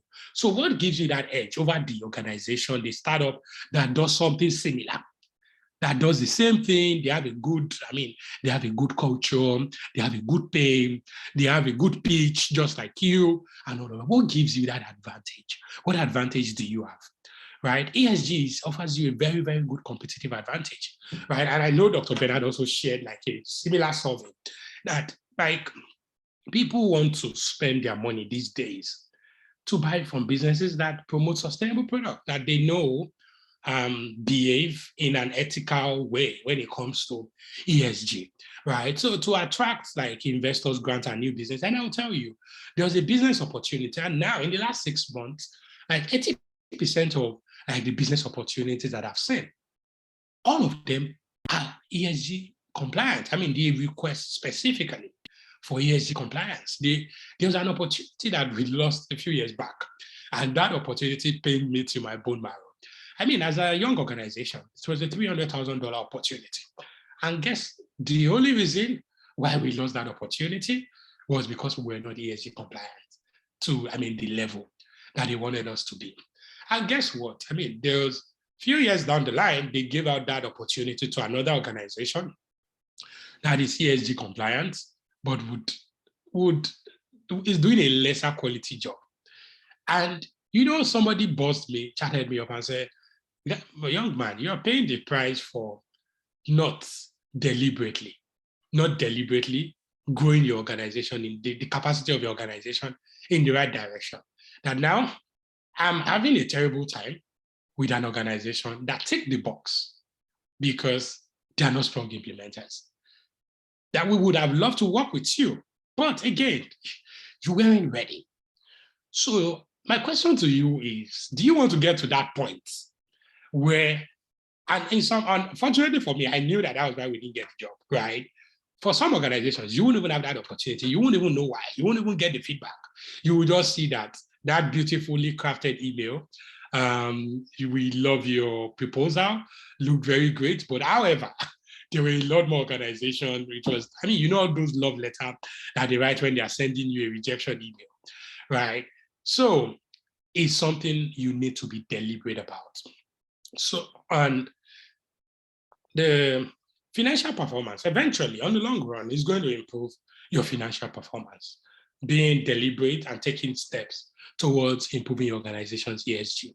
And in terms of customer loyalty, you definitely would be able to attract customer loyalty. And this, there's Accenture did a survey to back this effect, And people are willing, especially since COVID happened. People now want to spend more. They want to spend more. They want to put their money, both consumers, both investors, both, potential partners, want to put their funds in an organization where they think that their values are aligned. And like I always say, ESG saves your company from current and future troubles. Companies that choose to overlook ESG policies now might have to deal with them later in the form of legal, regulatory, reputational, and compliance issues. And Dr. Bankole said something about reputational issues. It's something you don't want to have as an organization. It could take you 50 years to build the reputation of your organization, and the entire reputation can be sold within 1 hour. That's not something you want to, that's not even something you want to go into at all. Then the other point that I will touch on is ESG reporting, right? Which involves providing information covering an organization's operations and risk in these 3 key areas that we've identified: environmental stewardship, social responsibility, and corporate governance. Eventually, right, is investors, customers, activists, and other stakeholders, these they want to know how businesses are performing regarding ESG. Some of these stakeholders need to figure out if their funds are supporting an organization or a company whose values align with theirs. And they can find this out by just looking at the ESG reports of the organization. All right, you've seen situations where just because of a report, just because of a tweet, just because of something, an organization's stock price goes down. Or you find some brands cutting off from some particular influencers just because of a certain behavior, a certain practice that they feel is not in line with what they represent as an organization. And where I see this going is that in another few years, before organizations do business with you, either as a vendor or select, they go through, now it's just large organizations, but it's going to drill down to just your normal, your SMEs, medium organizations, that before we do business with you, we want to know, as part of our due diligence, we want to know how compliant you are with ESG. And if you're not yet there, what your journey is, what your plan is to become compliant. And this thing, you can assess it. You can quickly do an assessment to check out your organization's ESG compliance, even though I have a lot more around E and S here. And these templates, there's a template, it's an Excel sheet that just acts like basic questions. And this is to also just bring it closer to you. It's not very far. Like, you don't look at it as something that is far away, that is just for the banks, for the multinationals. No, it's something that is going to affect every single one of us. That is if it's not even affecting us already. So a questionnaire on this, and I'm happy to share this with the organizers, right? So you can have access to this questionnaire and you can feel it and you can know where you are. So it's not a guesswork kind of thing. It's a deliberate journey, and there's a framework that can guide you around this. Then as I bring this to like a close, as I begin to round this off, so you find that ESG, is never, and I will tell you, especially for growing organizations and SMEs and startups, ESG is never like the responsibility of one single person within the organization. It is a joint responsibility of everyone. And that's because everyone has a role to play as far as ESG is concerned, from the HR to the brand manager, to the safety officer, to the risk compliance and regulatory person, to the CEO. Every single person has a role to play. And then what should you be doing? Every organization needs an individual or a team, depending on the size of the organization, to serve as a center of excellence for ESG, to be able to support the various departments for mainstreaming ESGs into the business, and also collate the report or data from across the organization. And don't forget, is about embedding, mainstreaming these conversations, this ESG, whole thing into like your daily practices, into the culture of your organization. And you need that person who can serve as a center of excellence. You can call it a champion, or even if it's a team, right? And this is assuming This is not even talking to large organizations, just assuming that you run a startup or you run a SME. And the reports, I mean, some are going to be internal, while some are going to be external, really. Some are for internal consumption, and some are things that you're going to share with external stakeholders, right? Internal is for the leadership of the business, I mean, which provides good data for them to know for the leadership to know where the organization is and what the next steps are, what we need to do to be able to become fully compliant, to get there as an organization. And you have your external reporting for the relevant stakeholders, right? As I highlighted above, there are multiple reasons. And I mean, there are a whole lot, even more than what I would cover for preparing an ESG report. It ranges from compliance requirements to strategic reasons to marketing and PR, capital access, mergers and acquisitions, improving the valuation of the organizations, among others. I mean, there are a whole lot of reasons. And it is usually advisable to have that ESG fact sheet, which is, I mean, where you have that sheet that is extremely useful for purposes of regulatory oversight. It's not when you need, like now you have a deadline of 48 hours, or you have to submit a bid, or you have to get a certain certification. That's not when you are now asking, hey, where is this? No, where is this? No, it's a journey, and you've started. You constantly drop things there, so that the day and the times you now need those things, you have it properly organized at a glance. So it's extremely useful for purposes of regulatory oversight, investors, technical analysts, to mention a few. However, there are a wide range of reporting framework that aligns with global best practices for ESG disclosures. I'll talk about a few, right? There are standard for reporting. IFRS Foundation, I mean, is one major one, and they came up with the ISSB, right? And that's the International Sustainability Standard Board for Sustainability Reporting. And in Nigeria, you have like the Financial Reporting Council, which is also, with other, I mean, a few other stakeholders who are coming together and saying that they want to decide to adopt it from January 2024 as the reporting standard for the ESG. And then you have the GRI, like the Global Reporting Initiative, which is the longest serving internationally accepted framework for sustainability reporting, which is also, I mean, has also now agreed to be working hand in hand with ISSB, right, for sustainability reporting. And then you have the other part of it that I would also like to mention is that you can have your ESG reports as, I mean, you can take an integrated reporting approach, which basically encourages startups and SMEs and organizations to produce their ESG report as part of the organization's annual report. We have some organizations that are adopting this. So with these few words of mine, I hope I've been able to convince you on how you can go about ESG as a startup and as the SME, and you can embed it into the daily practices and the culture of your organization. Once again, I would like to say a very big thank you to the organizers of this and to Mrs. Omobolanle Victor Laniyo for trusting me to make this presentation on our behalf. Thank you, everyone. Thank you so much, Mr. Ade Oluwajoba. In fact, thank you, Mrs. Omobolanle Victor Laniyo, for trusting him. The trust was indeed well-founded. Thank you so much. Please, let's give him a round of applause. I don't even know, if you need to see my notes, like I've been jotting non-stop, and I'm hoping that, you know, after this event, you all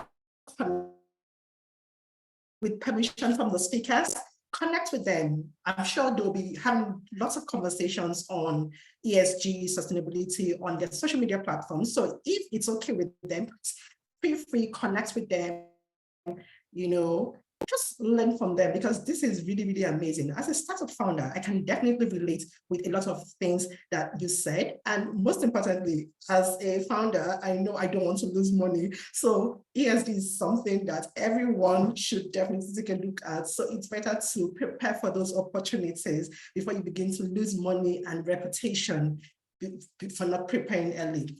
There was one important thing I put here because I love writing like taglines and all that. And I just put it here, ESG, be good, do good. So if we can just remember that ESG and sustainability is all about being a good human, being a good company, being a good employer, a good employee, and doing good. I think that would go a long way. So thank you once more, Mr. Ade Olubujoba, and thanks a million, Mrs. Omobolande Victor Laniyo, for allowing him to speak to us, and most importantly, for gracing this occasion, despite the fact that you are under the weather. We really appreciate your presence. Thank you, ma'am. So the last but not least speaker, in fact, anyone who isn't here at this event at this moment, I don't know what you're thinking of. You better not miss this, because this is like the topping on the on the ice cream. So I'm going to introduce, at the end of the day, we ended up having her as the only lady who spoke today. This amazing woman who definitely, can't help but take a look at ESG, because she works in an oil company, in an oil and gas company, and all they have to do, they have to think about sustainability. She is the Chief Compliance Officer and Company Secretary of Owando PLC. She's a dual qualified solicitor in the UK and in Nigeria. She's a chartered secretary, a multidisciplinary legal and executive with 30 years experience in local and multinational corporations across the UK, North America. This Ayotola Jago is an entrepreneurial C-suite leader with an extensive background in management, corporate and commercial law, compliance and business ethics, risk management, ESG, corporate governance, and board level leadership. She's a fellow of the Institute of Directors Nigeria and the Corporate Governance Institute UK. She serves as a board member on a number of organizations, including the United Nations Global Compact Network Nigeria, the Mirabel Center, and several family owners. She's a member of the IOD Committee on Independent Directors, Vice Chair of the IOD Strategic Partnership Committee with PricewaterhouseCoopers, and chairs the Corporate Governance Committee of the Nigerian Bar Association section on the business law, She has a passion for ESG.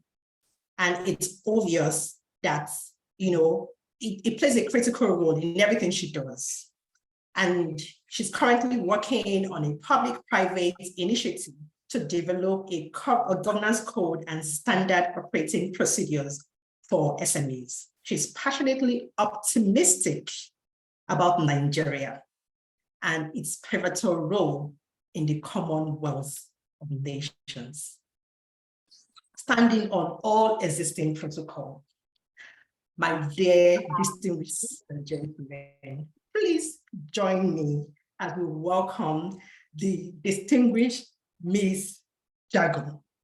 Ajagun. Please welcome Ms. Ayotola Jago. Thank you. Thank you very much, Victoria. Thank you for the introduction.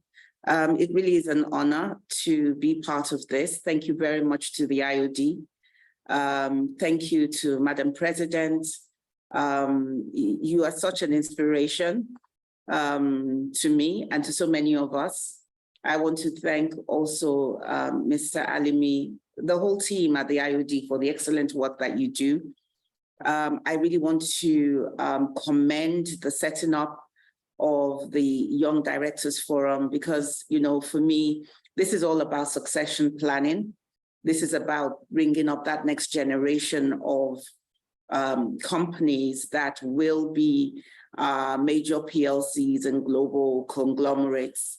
And I'm glad for this opportunity. I really commend the training program of the IOD. It's very, very robust. And I have attended, obviously, to be fellow, quite a number of programs, training programs, and the faculty is excellent. And I want to reference also the faculty that had spoken before me. I was really looking forward to seeing virtually Omobolanle, who is someone I have worked closely with. We both sit on the board of the United Nations Global Compact Network Nigeria. And she's an authority when it comes to ESG, having one of the few people in Nigeria who is really an authority on sustainability and ESG. But she was obviously ably represented by Ade. Also a pleasure here in Bankole earlier on today. And, you know, much ground has been covered by both speakers. So, sorry, I don't know where my presentation went. Okay, here it is. A lot of ground has been covered by them. And so I'm going to skip some slides. I hope those participating do not mind. But I am going to speak some slides. And I'm going to steer my focus more towards governance and in particular reporting. Because when it comes to reporting on what you do from an ESG perspective, it starts from even when you're looking for funding and financing, and you are asked by the potential financier what you have in place as far as ESG is concerned. There's always the risk of, you know, effigy, you know, and what's the word? You overinflate what it is that you have in place and what it is that you do. Or whether it's that you are in the supply chain of a large company and you are asked, you know, as part of the due diligence KYC process to speak to what you have in place from an E and S and G perspective. And there's something that is known in the ESG space as greenwashing. And something that is very much frowned upon, and a number of companies, we may talk about that later on, have been fined quite a bit of money for basically over inflating figures and targets, or in response to targets, overinflated or over ambitious targets that they have set for themselves, or basically exaggerating where they are in this space.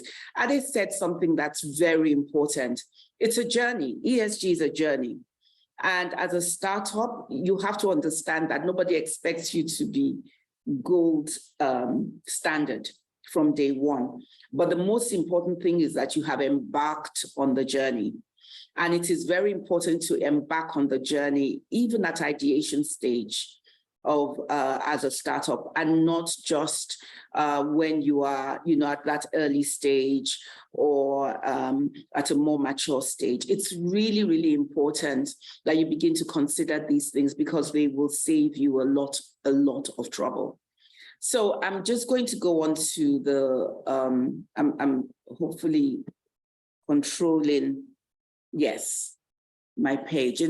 And of course, we've all talked about what is ESG. I pray the slides will be shared later on, so you'll be able to get access to what it is that we have put down, and some of the leads as well. There is a really good website called ESG Tracker, and you can use it to basically find out what are the things you need to cover or you need to begin to look at.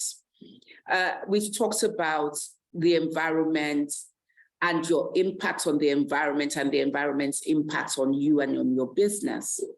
I actually did an exercise overnight when I was preparing for today, and I looked at the top 10 startups in Nigeria. Flutterwave being one of them, Move being another one of them. And, you know, I was looking at them and thinking about, okay, what really is their ESG strategy? And is it obvious from going on their websites? Are they really considering that the world is changing? And take a company, I don't want to pick on any company, but take a company like Move, for instance. Obviously, access to financing to be able to get cars. But in their plan, are they already now thinking about electric vehicles? And the importance of that and in any way, have we actually looked at ESG within the context of, from an environmental point of view, the government's just transition plan and just energy transition plan, from any point of view, actually? This last year, 2021, actually, we had the Climate Change Act promulgated. Then last year, we had the Just Energy Transition Plan, which highlights the focus of the Nigerian government when it comes to getting to net zero. It's important that we know these things as directors, whether you're a director of a startup, whether you're a new director of a more established company, because you need to be able to see how your own corporate strategy as an organization fits into the Nigerian government strategy. Because out of that strategy will come policies, and out of those policies will come areas of priority, and that is where money is going to be put, and will come opportunities. So let's look at ESG now, and let's not look at it as a governance burden. Because when I start talking about reporting, immediately people start thinking about this extra burden. Let's look at it from the point of view of opportunity, especially opportunity for a startup. So you have the environment, and in the environment, things are simple for a smaller company as energy efficiency. So do we have LED lights, energy efficient lighting in the office? Do we have, in our bathrooms, do we have sensor taps? And it's really, are we saving on water? Are we saving on energy? Do we use diesel, which again pollutes the atmosphere, or have we invested in solar energy to some degree or the other? So when it comes to the environment, it's not just about the big things like cleaning up seas, or it's about also packaging. What kind of packaging are we using? So we have resources, and for startups, one of the huge things is access to resources, whether it's finance, whether it's good people. That's also covered by your workforce. Issues of gender, society, commitment, governance, and innovation. In this slide, I've kind of spoken to some of the things that are covered in each of the areas. But in governance, you have things like your ethical standards. When you go into business with someone, your partners, you have to be aligned on an ethics point of view. And my previous speakers have spoken to the importance of ethics and the importance of being able to show that you can be trusted. The Edelman's Trust Barometer comes out every year. And this year, it's interesting that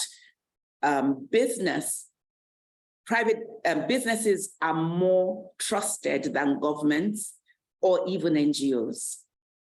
And Nigeria is one of the countries that participates in the Edelman's survey that brings out this that leads to the report on the trust barometer. And it's easy to understand why government is not trusted in Nigeria, because we've had a number of incidents that have dented that trust. And so it's important for government to build that trust back again. But for companies, because we've actually taken over from not-for-profits as the one entity or one sector that is trusted by people, know that the reason for this is because citizens and the general public believe that we are able to get things changed more quickly than governments or even not-for-profits. What does that mean? That there's going to be increased pressure on companies to get involved in matters like environmental sustainability, social governance, human rights, diversity and inclusion, renewable energy, and climate risk than ever before, because citizens don't want to wait 4 years to change their government or 5 years for things to get done. So they're going to put more pressure on that sector that they feel are able to lobby to get things done. And so your employees are going to begin to demand that you do more. And of course, we see governments begin to also, and it's not even just citizens, it's even governments now realizing that we need public-private partnerships, because the public sector, especially in developing countries, is not that well equipped to be able to bring about sustainable change, especially when it comes to these things. So of course, we have the Just Energy Transition Plan, we have the Climate Change Act, but when it comes to what are we doing to actualize some of our national targets, it's all in partnership with the private sector. So what is governance, corporate governance, and what is the G aspects of this E, S, and G? Now, the governance side is more than corporate governance, I must say, right? Because there's a whole aspect of climate governance. There's a whole aspect of social governance when you talk about human rights. That's also governance. So governance, it kind of like pervades the E and the S, as well as sit as a pillar in the G. Governance is the system of rules, practices, and processes by which a firm or company is directed and controlled. So it's at the foundation of the sustainability of an organization. Because if the foundation is faulty, it's not right, it will give rise to disputes. And we see cases of disputes between founders. Why? Because they had not put in place a proper founders agreement or shareholders agreement at the start of the relationship, defining what the interests of each party is going to be, defining who is going to be in charge of what, defining how they're going to be able to exit the entity at different points in time, and how decisions are going to be made. So governance is key. And when you are looking for funding, a serious funder, whether it's a venture capital or it's okay, I found is going to, sorry, that's my Siri, is going to basically look at your governance structure before they invest. And they may insist, as some of you know, on changing that governance structure so that they are able to, again, have a voice in how the company is run. A large part of ESG is about managing the expectations of your key stakeholders. And, we've come away from, the whole sense of, what is a company set up for, to the whole shareholder theory, to maximize profit for its shareholders, to a stakeholder theory where it's not just about the shareholders, it's about the employees. We always say something that, our employees are our largest or our greatest assets, but really are they your greatest assets? And how do you reflect that? We've come to a point now where we're all trying to do transactions right on our phones because of the constraints we get in cash. And we're finding it difficult.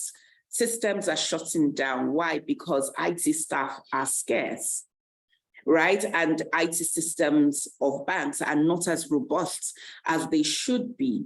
And so we find transfers failing, we find ourselves not being able, and it's really frustrating. And this is where you really then understand the importance of your tech staff who have jackpot to greener pastures, and your ability to be able to attract and retain good employees, even for your startup, becomes very critical.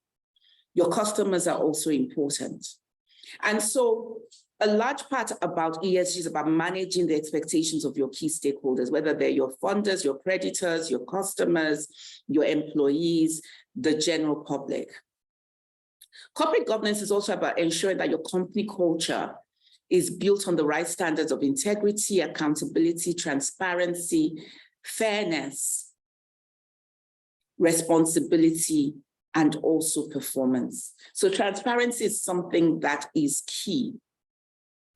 Most startups often think about governance and corporate governance, at a late stage, maybe when they're about to raise external financing and they don't think it's important from the beginning. But at that stage, it's really too late. And governance considerations apply at every stage of the growth process. So the G in ESG covers corporate governance, ownership and minority rights, or who owns the business, especially when you are now looking for funding and you are people are buying stakes or shares in or invest in the idea. At what stage can they leave? Are there preemption rights? All of those things are part of the governance in ESG. The board structure, and that is talking about diversity. And diversity, not just in terms of gender diversity, but also in terms of age. And again, it is not just about, okay, we have enough young people. It's about also having older people who are coming with a wealth of knowledge and understanding about the industry and about the country and the way things work. It's really interesting. I have a 24-year-old who is an entrepreneur. And so he has so many different businesses he's into. And he comes to me and it's like, oh, Mom, I just want to discuss with you what I am doing and da-da-da. And we talk and I'm coming up with some points and it's like, no, I already know what I want to do. I'm just coming for advice. I'm just coming to... And then a few weeks later, it's like, oh, by the way, you were right about that. It's like, yes, I may be old and I may not do things the same way you do things. However, I'm not where I am just like that. It's not beans, it's not yam, it took me a long time to get to where I am and know that I must be adding value to my organization for me to still be in this job. And so, it's also important that we embrace us older people because you might learn a thing or two from us. Succession planning is also key. And I know it's important that we also let you be, when it comes to younger directors and younger, especially the younger in terms of age, that we allow you, because this is your time, that we've had our time. I've had my time. There are just certain things I can't do anymore. I do Shangri, but there are just certain things I can't do anymore. And it's important that that succession planning is in place for that next generation to be able to take over. So it's also important that as you are building or starting your startup, you already have your exit plan. Because a lot of you, I know, want to retire at the age of 30. So you should be thinking about your succession plan and your exit plan from inception. Executive remuneration is also very, very key. And this is not just if you're a public company. When you have employees, yes, you are the founder of the business, you are the CEO founder, but there are people who are working for you and who you need to reward also adequately. You cannot pay yourself so much that you kill the business. You take so much out of the business that you kill the business. And again, this is something that any investor wants to be able to see. Business ethics, again, is key. We've had some issues of late. I don't want to refer to any names, and I wouldn't do that because, again, like Ade said, we are learning. And even some of us older companies, we make our mistakes, we stand up, we learn from it, and we move on. But we have to always be in that learning mode and always be willing to do things the right way. So anti-corruption is key. We're in an environment where that is difficult. But again, you have to define who you want to be from the very beginning. So your values and how you will do business is important because that can actually be your competitive edge. And then we come to financial and what we call ESG reporting. And the importance of that cannot be underscored when it comes to even just having your accounts from the very beginning so that you can actually see, is this thing working or is it not working? That's key. And then your legal compliance and risk management.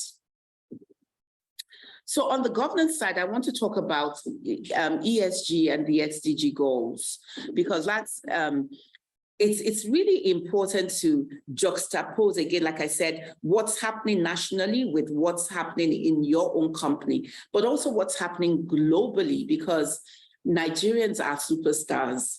I said in my profile, I am an optimist when it comes to Nigeria. I really believe in Nigeria because I believe in us as Nigerians. We're one bunch of talented individuals. We are resilient. We're just really special people. We are extremely blessed. I did a project with a group of friends of mine in September of last year, where we looked at every single state in Nigeria, and we looked at the human resources, the natural resources. We're looking at minerals and rare earth metals and rare earth minerals, agricultural resources. I mean, we are just an incredibly blessed country. Logistics, natural propensities. The Anambra people are experts when it comes to logistics and have been for a very long time. You know, whether it's the Ekene Dilichukwu, then we have to understand the strengths that we have and play to those strengths. And so I feel that we have a real global impact to make, and we're already making that global impact in the area of technology, in the area of music, in the area of the arts. And you know, when it comes to Nollywood, even when it comes to visual arts, you know, and so we have to prepare ourselves. And I think we have a responsibility, right? We owe a responsibility to the world to be the best at what we do. So the governance aspects, when it comes to these sustainable development goals, in terms of improving our own country, but not just our country, our continent, as the whole, you know, as that most important country in Africa, and then the rest of the world, you know, in the field of medicine. I mean, so many areas, our teachers are coveted now. We need to make sure that we change the narrative, not just about who we are, because we're doing that, but about our country as well. So the governance elements of the SDG are gender equality, decent work, and economic growth. And we know the role that startups and SMEs play when it comes to economic growth. So let's supplement that with decent work. Let's look at the targets under each of these goals and see where we fit in and what we can do as directors in our various companies. Sustainable cities and communities, peace, justice, and strong institutions. It's important that from inception, our institutions are strong. And one thing I love about Gen Zs and millennials is their ability to partner. They're not as suspicious as my generation, right? They form partnerships. I see, again, referring to my son and some of my friends' kids, how they get together and they just brainstorm and they share knowledge, and they're free with sharing knowledge and information, and they're partnering together for the goal. So that's also another huge aspect. Climate action, like I said, there's a huge governance aspect to climate action. And then, of course, industry, innovation, and infrastructure, and responsible consumption and production. Interestingly, just talking about responsible consumption and production, there's a new law in France which has been put to the test recently, and Danone, who are that dairy factory that make yogurts, have been taken to court by an activist group for not even a shareholder activist, just an activist group. That and the claim is that they're not doing enough to dispose properly of their plastics or to recycle their plastics. So this is test legislation, test litigation. It's a new legislation. Test litigation will be interesting to see what comes out of that.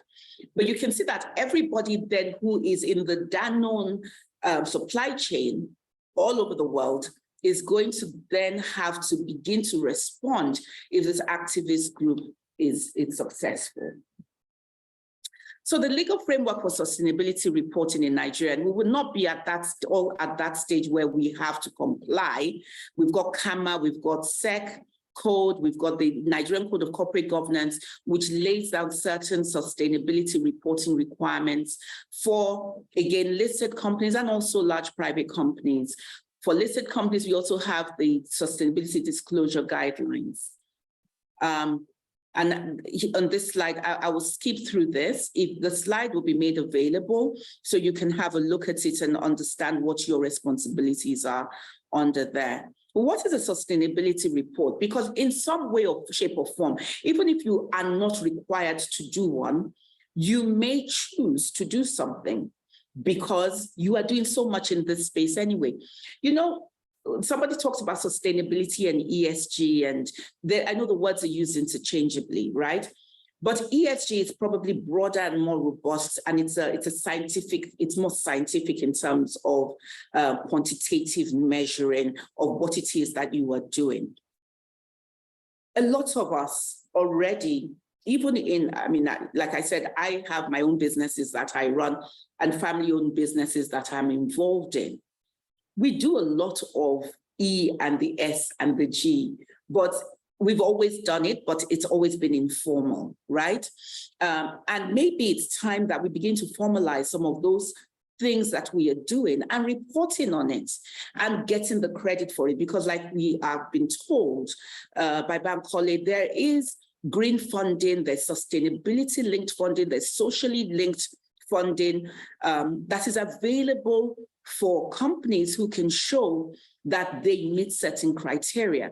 And these particular funds have better interest rates and, of course, a longer moratorium periods before you start paying your principal.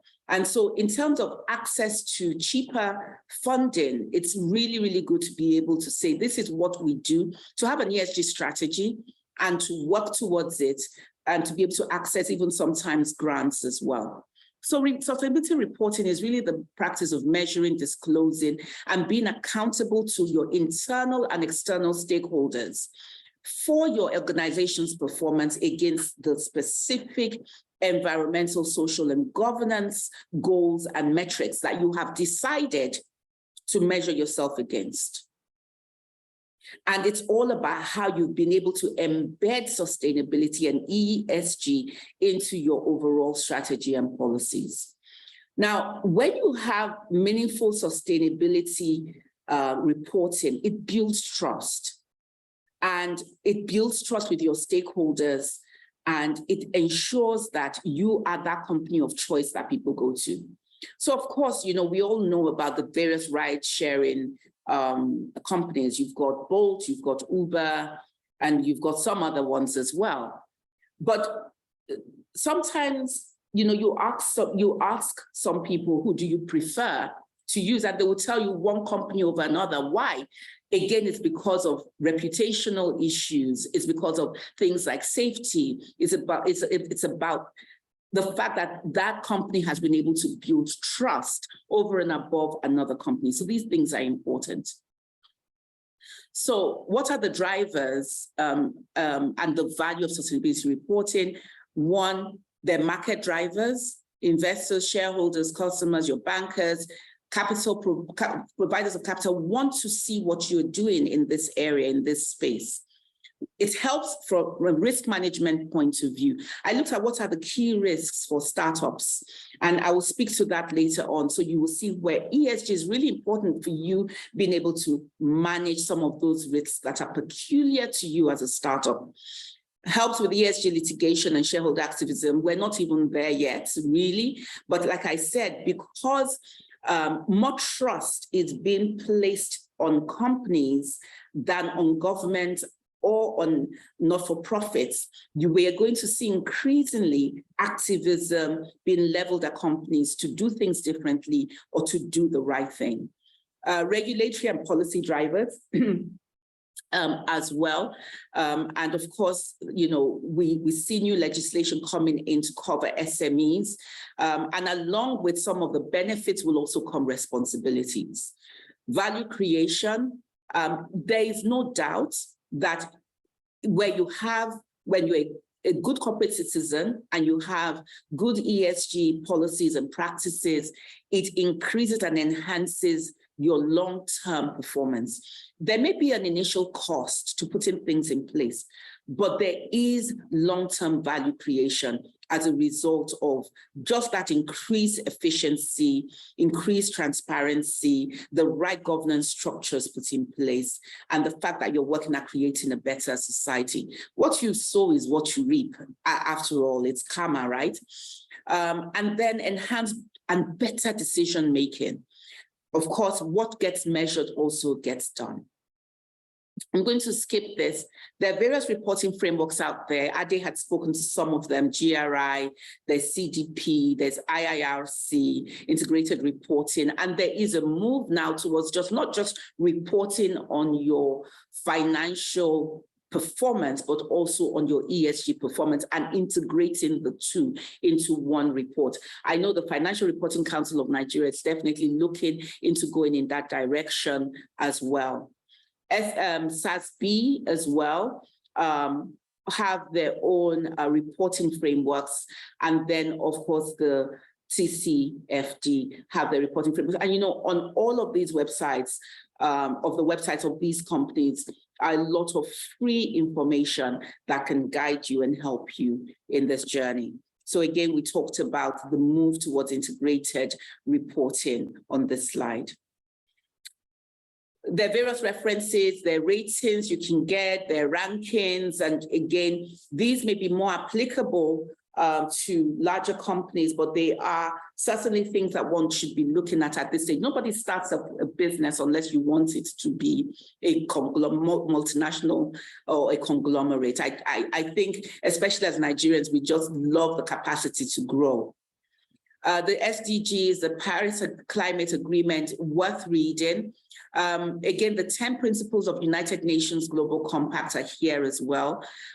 Human rights, labor, environment, and anti-corruption are the 4 thematic areas, but certainly, again, something worth looking into. And then the principles for responsible investment for those seeking investment. It's good to kind of know what's on the other side.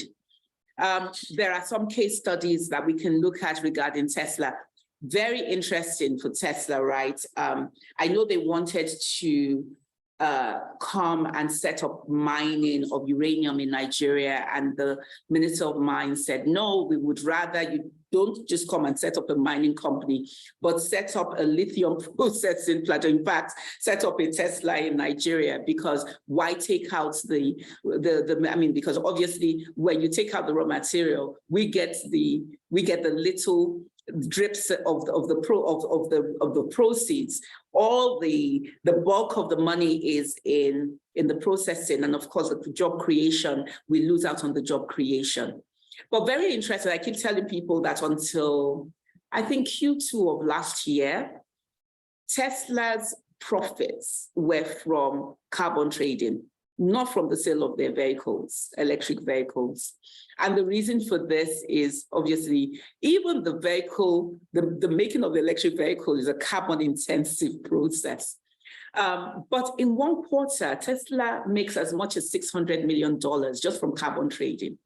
So you can imagine, as a business, a startup, or even a more established business, you're coming up with an idea that one can, that captures carbon, right? Whether it's blue carbon, or green carbon, but somehow being able to come up with an idea that captures carbon, and you're able to trade that carbon and just make money from that. So it's worth considering ESG as part of your strategy and looking at where are the opportunities here. In May 2022, the S&P 500 booted out Tesla from its ESG index because of its apparent lack of a low carbon strategy, codes of business conduct, along with racism and poor working conditions at their factory in Fremont in California. Those are the things that affected their score. Lack of a low carbon strategy, because like I said, even though they're trading carbon, that process of making the electric cars is carbon intensive. And so they have to come up with a way of reducing that carbon footprint. Secondly, they did not have a good code of business conduct. And of course, we know Elon has been in the press for all the wrong reasons. Then, of course, racism and poor working conditions. So your S side affects your score and affects your ESG in ranking, and that ESG ranking affects your attractiveness to investors. Of course, Elon will say he doesn't need the money. Poor working conditions as well. Those things are important. Okay, I'm quickly moving on. So in terms of good sustainability reporting, and I'm going to close in 5 minutes because I know I've gone over time. Step one, set your priorities, develop your strategy. Your ESG strategy is key. What is important to you as a business? What can you do easily? And what's important to you and to your employees and to your co-founders? Then build the structure, gather your data, develop and revise your content in terms of, okay, what are we reporting on? Finalize and then communicate, and then review your learnings. Were there gaps? Again, this is just talking to the sustainability reporting process. I think I had a slide or two on the previous presentation, and maybe later on how to set up your own, how to develop and embed an ESG strategy within your organization. So let me just quickly run to that. So I talk here about best practice. What best practice is that credibility, everything you do is rooted in core ethical behaviors that resonate with your stakeholders. There must be transparency. Your accounts, your reporting must be accurate and transparent. Even if it's just a newsletter, what you put in that newsletter, what you put on your website, what you put on your social media platforms must be accurate and transparent. Collaboration. Collaborate with as many stakeholders as you can. Let them also help you tell your story, your sustainability story, your ESG story, and then be authentic. Make sure that your ESG strategies are aligned with your brand and integrated and embedded into what you do. So what is required of you as a director? Set your corporate sustainability or your ESG priorities. Do a materiality assessment. This is part of the process. You know, what are we doing? What is material to our business? Set clear and credible strategies, pillars, ambitions, and goals. Benchmark, what are your peers doing? Then maintain oversight of your ESG agenda, including your reporting, who is supposed to provide information within the group, ensure within your organization, ensure the development of ethical codes of conduct to guide behaviors and other policies to also guide and support the delivery of your ESG agenda, and ensure that there is sufficient resource allocation for effective reporting as well. Consider how often you want to report, and the medium as well. The media you would use to report would be different if you're a PLC from if you are a startup. On the recommendation of the board, like I said, determine whether it's annually, prioritize building trust in your reporting. That should be the priority, being trusted, building trust. Ensure sufficient reporting also of your risks and opportunities, your materiality and your performance, and ensure that your reports are rightly focused with reliable data, quality information. It's not fuzzy, it's detailed.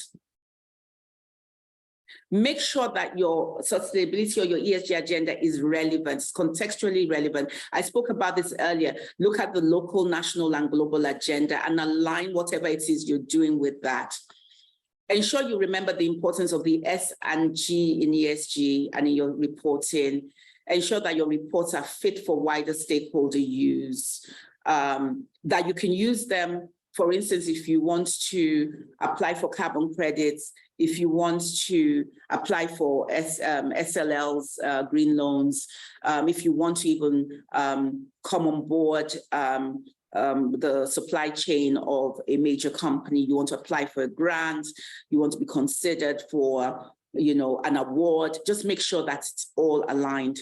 Aim to differentiate by thinking beyond current reporting, always looking for that competitive edge, that opportunity. And don't wait for sustainability reporting to be mandated for your organization, right? Be ahead of the curve. Make it a competitive advantage for yourselves, and ensure effective communication. I think sometimes founders, managers are so bogged down with running the business that they forget to communicate effectively. There's so much we do that we don't leverage on when it comes to our communication. So communicate. Review your learnings as well, review the process, and then always keep setting a longer term approach. Pitfalls, there are various cases out there that you can look at: Boeing, Exxon, and engine number one, claims of greenwashing, one of Deutsche's asset management arm. Don't fall foul of these things. I wish I had had time to play these, but like I said, the slides are there. HSBC had to suspend one of his executives because he was he just did not, he was not even a climate agnostic, he's a climate atheist, Stuart Kirk, and he told FT investors, Financial Times investors, they didn't need to worry about climate risk at all, that, eventually, because of a lot of activist pressure, he was forced to step down. This just goes into more detail about Stuart's case. Avoid greenwashing claims. I talk here about DWS Group, and also, Bank of New York Mellon as well was fined $1.5 million for misleading claims it made about funds that use environmental and social criteria to pick stocks. So just be careful about that as well. There have been regulatory fines in Nigeria for governance breaches. Again, you may say, okay, these are all the banks and they're all big companies. It wouldn't happen to me. Yes, it may not happen to you, but just be aware. So that's the end of my presentation. I may update the slides and send some more information about, again, how you can embed and just the process, but you can reach out to me also afterwards. So thank you very much for this opportunity. And I'm here to take your questions. Wow, wow, wow. I wish I could find another word, like spectacular, amazing, enlightening. I can't even wrap my head around everything I've heard so far. It's just been so amazing. Thank you so much, Ms. Ayotola Jagun. Thank you for the opportunity. Did an amazing job. You did justice to this beyond what I could even think or imagine. I know you're a veteran, but this, I have just been jotting. And now I know everybody out there, they are bursting, to ask all their questions and everything. Unfortunately, because we have run out of time and we know a lot of you came all the way, marked out your calendars, took out time off your busy schedule to attend this webinar. We don't want to keep you for too long. So what we're going to do, we want to thank our speakers first and foremost for being willing to share their slides with us. And I've also seen that they've shared their personal details, their social media profiles and all that. So what we're going to do now is we're going to take this conversation to our social media platforms.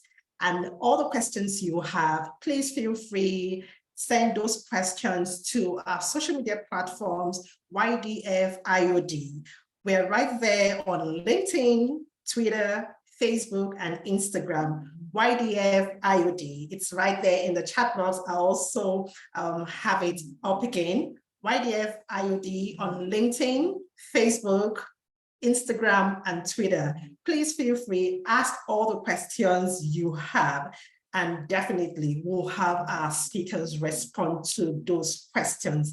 In fact, I'm thinking, with permission from Madam Chair, YDF, that it would be a great thing for us to have this conversation again, because, you know, as more startups begin to receive more funding in 2023, just 2023, we've received over $500 million in funding, the Nigerian startups, over $500 million, both announced and unannounced. So it's going to get more intense. More people are looking at Nigeria. More people want to come do business in this country. So it would be great to have our young directors, our budding entrepreneurs take advantage of building an organization that is doing the right thing from the beginning. So it would be lovely to have this conversation again. And please, please, please, our amazing speakers, when we call on you, thank you for coming. We hope you would say yes again.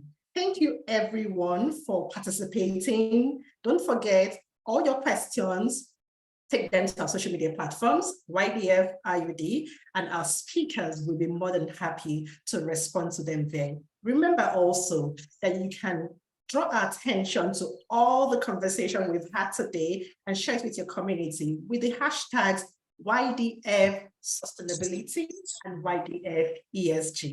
Don't forget YDF IOD are the social media handles on LinkedIn, Twitter, Facebook, and Instagram. And you can hashtag this conversation with YDF Sustainability and YDF ESG. Now I would hand over to Madam Chair YDF. Thank you so much for having an amazing time with us today. Signing out now. Thank you. Yeah, thank you very much, Victoria, for a wonderful job. You've done excellently well, taking us through the program and the events for today. Once more, I want to say a very big thank you to all our speakers for the erudite contributions that you have made. Of course, we have our Vice Chair, Mr. Ayo, who's going to give us a vote of thanks. But before that, I want to encourage each and every one of us to understand that ESG, sustainability, is not just a box-ticking activity. It is actually an activity that is part of our everyday lives. You know, if we look at some of the considerations and some of the, you know, lessons that we have learned today, we see that they are quite relatable. They pertain to our everyday activities, our experiences, what we do. Because at the end of the day, failure to make provision or failure to plan is actually an intention to fail in the long run. So you want to take active decisions. You want to take a very intentional decision as a business owner, as a director, to lead and guide your organization in that path, in that right path. And like we have said today, we have learned a lot about, and Mrs. Jago rightly, you know, exposed us to some of our responsibilities and, you know, the benefits that we stand to gain in the long run as directors, a lot. We have that oversight function, we have that oversight responsibility to make sure that this forms, you know, a topic in our agenda. For every board meeting, you want to look at it. Where are we with our ESG reporting? And remember, it is not a box-ticking activity. It has to be relatable to your own experience, relatable to your own industry, relatable to, you know, what you do and how you manage your resources. How are you managing your resources? Like Victoria said, $500 million. Yes, so far in Nigeria, we've raised over $2 billion. $2 billion in Nigeria. Startups have done that. Startups are employing, startups are raising and contributing actively to the development of Nigeria. So why wait? You have to take that decisive decision now. Now is the time to act. Don't wait until you're 2 years, you're 3 years, especially for those that are just starting up. You have that great idea, that great initiative. IOD, YDF is the place to be. From today, you can tell that we have a lot in stock. There's a whole lot to learn. The learning experience is not a one-day thing, two-day thing. It's a continuous engagement, and that is why we are here. And we thank our leaders for that opportunity. It's been a long journey, you know, since 2020, they started up this initiative. And as a pioneer executive, we're very, very grateful for that opportunity. And we intend to use that opportunity to the benefit of each and every member. So what am I doing? What is our call today?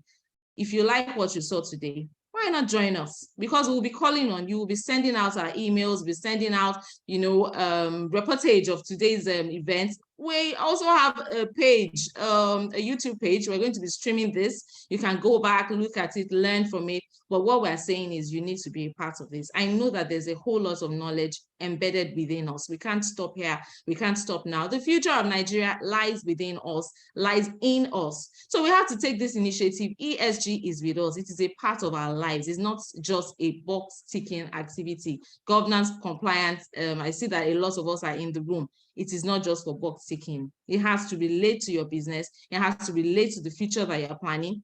And, you know, to keep the ecosystem running, because at the end of the day, if we keep going the way we are going, we'll have nothing to live for the future and we have nothing to plan for. So why not start today? Join the YDF IOD Nigeria and you will not regret that decision. So I just want to give you a quick insight into what we're going to be doing in the next quarter. Hopefully, you know, with permission of our IOD leaders.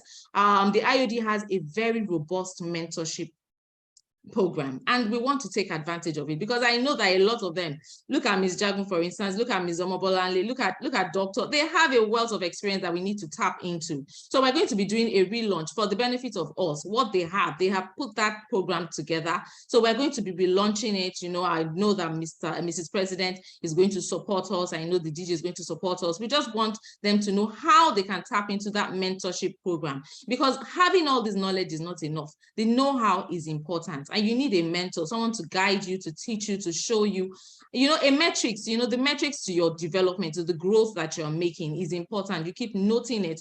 And then you have somebody who's at the back saying, have you done this? Are you following through? We all need that encouragement. I need that encouragement. So I want to enjoin each and every one of us. Please, please, please, we're making the call. Join the YDF IOD. We are the future of the IOD. You know, they're making great impact and we want that impact to continue. In the spirit of sustainability ESG, it has to continue. So thank you for attending. Thank you for taking the time out. We appreciate you all. Thank you, Madam President, always supporting, never leaving us. We appreciate you, Dr. Hassan, Mr. Alimi. We appreciate each and every one of you. And behind the scene, I want to appreciate somebody. It's called Stanley Sterling. So let's give him Stanley Sterling. He's a Sterling guy, you know, and then he brings to life a whole lot of some of the ideas that we, you know, we put together. So we just want to say thank you on behalf of myself and my executives. Thank you very much. Over to you, Mr. Ayo, for the vote of thanks. Okay, thank you, Madam Chairperson. You've said so much. You've given us an overview, extensive overview of what the YDF is all about. And I know that there are a lot of people here who are itching to just really jump on the train and take advantage of all the benefits that comes with membership of the YDF. I stand on existing protocol, and I'd like to thank everybody present here today who, out of their busy schedule, saw it as an important thing to be part of this event. I want to thank the president of the IOD, Dr. Mrs. Ije Jidimma, FIOD. Thank you very much, Ma, for all the support, unrelenting support that you have given us right from day one. You've always been there, very supportive and giving us a listening ear. And today you have graced this occasion by being part of it. Thank you very much, Ma. I also want to thank our three speakers. I'd like to start with Dr. Alibe, Bankole Alibe. You truly made this day enlightening for us. Your deep and intellectual way of impacting knowledge had added to the glory of this event. You helped us to see how ESG attracts and retains investors. And that is an important thing for every startup. How do you retain and attract investors? You also spoke about how important the sustainability outlook of a startup is. That is very key. How that looks to lenders and even investors. Thank you so much, Dr. Alibe. Mrs. Omobolanle Victor Laniyan, ably represented by Mr. Ade Olowojoba. You gave deep insight into the topic and helped us to identify the metrics to use to describe transparency and performance. You also revealed many interesting facts some of us were not aware of. I mean, you mentioned over 200 considerations that companies need to contend with. But thank God, they've all been grouped under 3 pillars: environment, social, and governance. And so we can work with that. I thank you so much for just really opening our eyes to this. I thank you, Mrs. Oyotola Ajagun. You have impacted more knowledge on us as well. You have urged us to start taking a look at ESG, even before we start thinking about funding and financing, and a whole lot of other information you've outlined here.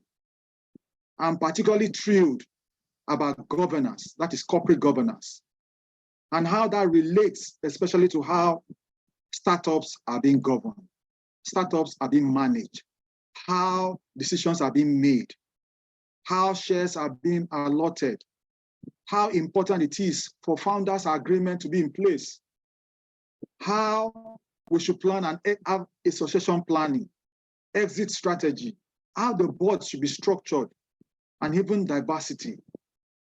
The legal compliance, which is very, very key, which, as we know, many startups have run into trouble in very recent times in this climb, and also the risk management structure, just to mention a few. All this, I believe, has greatly enriched us towards becoming better board members. We have no words to offer gratitude for such valuable experience and knowledge shared by you and the other 2 speakers who spoke before you. I also take this opportunity to offer our sincere thanks to the chairman of the YDF Advisory Committee, Dr. Yinka Hassan, and members of the YDF for their mentorship, for their guidance, and their availability, even at short notices. We offer our sincere thanks to our DG, Dr. Alimi, the IOD Secretariat, the IT department, our able and efficient liaison manager, Mr. Stanley Nwachukwu, who worked tirelessly with us on this project. An event of this nature couldn't have happened overnight. The wheel of the knowledge sharing experience started weeks ago. It took planning, dedication, and commitment of our chairperson, Mrs. Folashade Akinmusire, and other members of the executive committee to see this come to a success.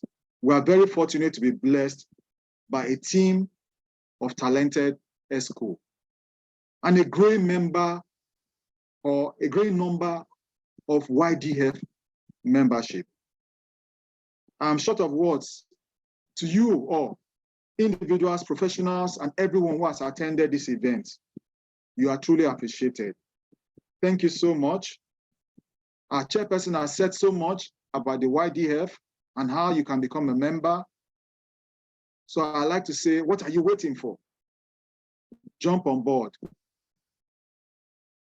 We'll contact you. We'll be reaching out to you in order to follow up and complete your registration. Thank you very much. God bless you all. Thank you very much. I think Dr. Mrs. EJ Chidima would like to say a parting note. She wants to give us a parting note. Go ahead, ma'am. Oh, I mean, a lot has been said and time is fast spent. I would just say that I'm so overwhelmed with the success of this outing. And it goes on to show that the intergenerational reality is here and that we are on the right path in terms of future readiness of IOD. You have really done us proud, as they say, this is my beloved son or daughter in whom I am well pleased. So we can only look for, much better outings and collaboration, because it only goes to show that optimization of resources, I mean, wherever it's found, age is no barrier, gender is no barrier, nothing is of barrier. The important thing is to identify talent and optimize them. Thank you very much. Thank you very much, Madam President. And without much ado, we'd like to declare the webinar closed. Thank you everyone for coming. Thank you for participating. And be rest assured that you'll get all the materials, sent to your emails. Thank you and have a wonderful day. Bye. Bye.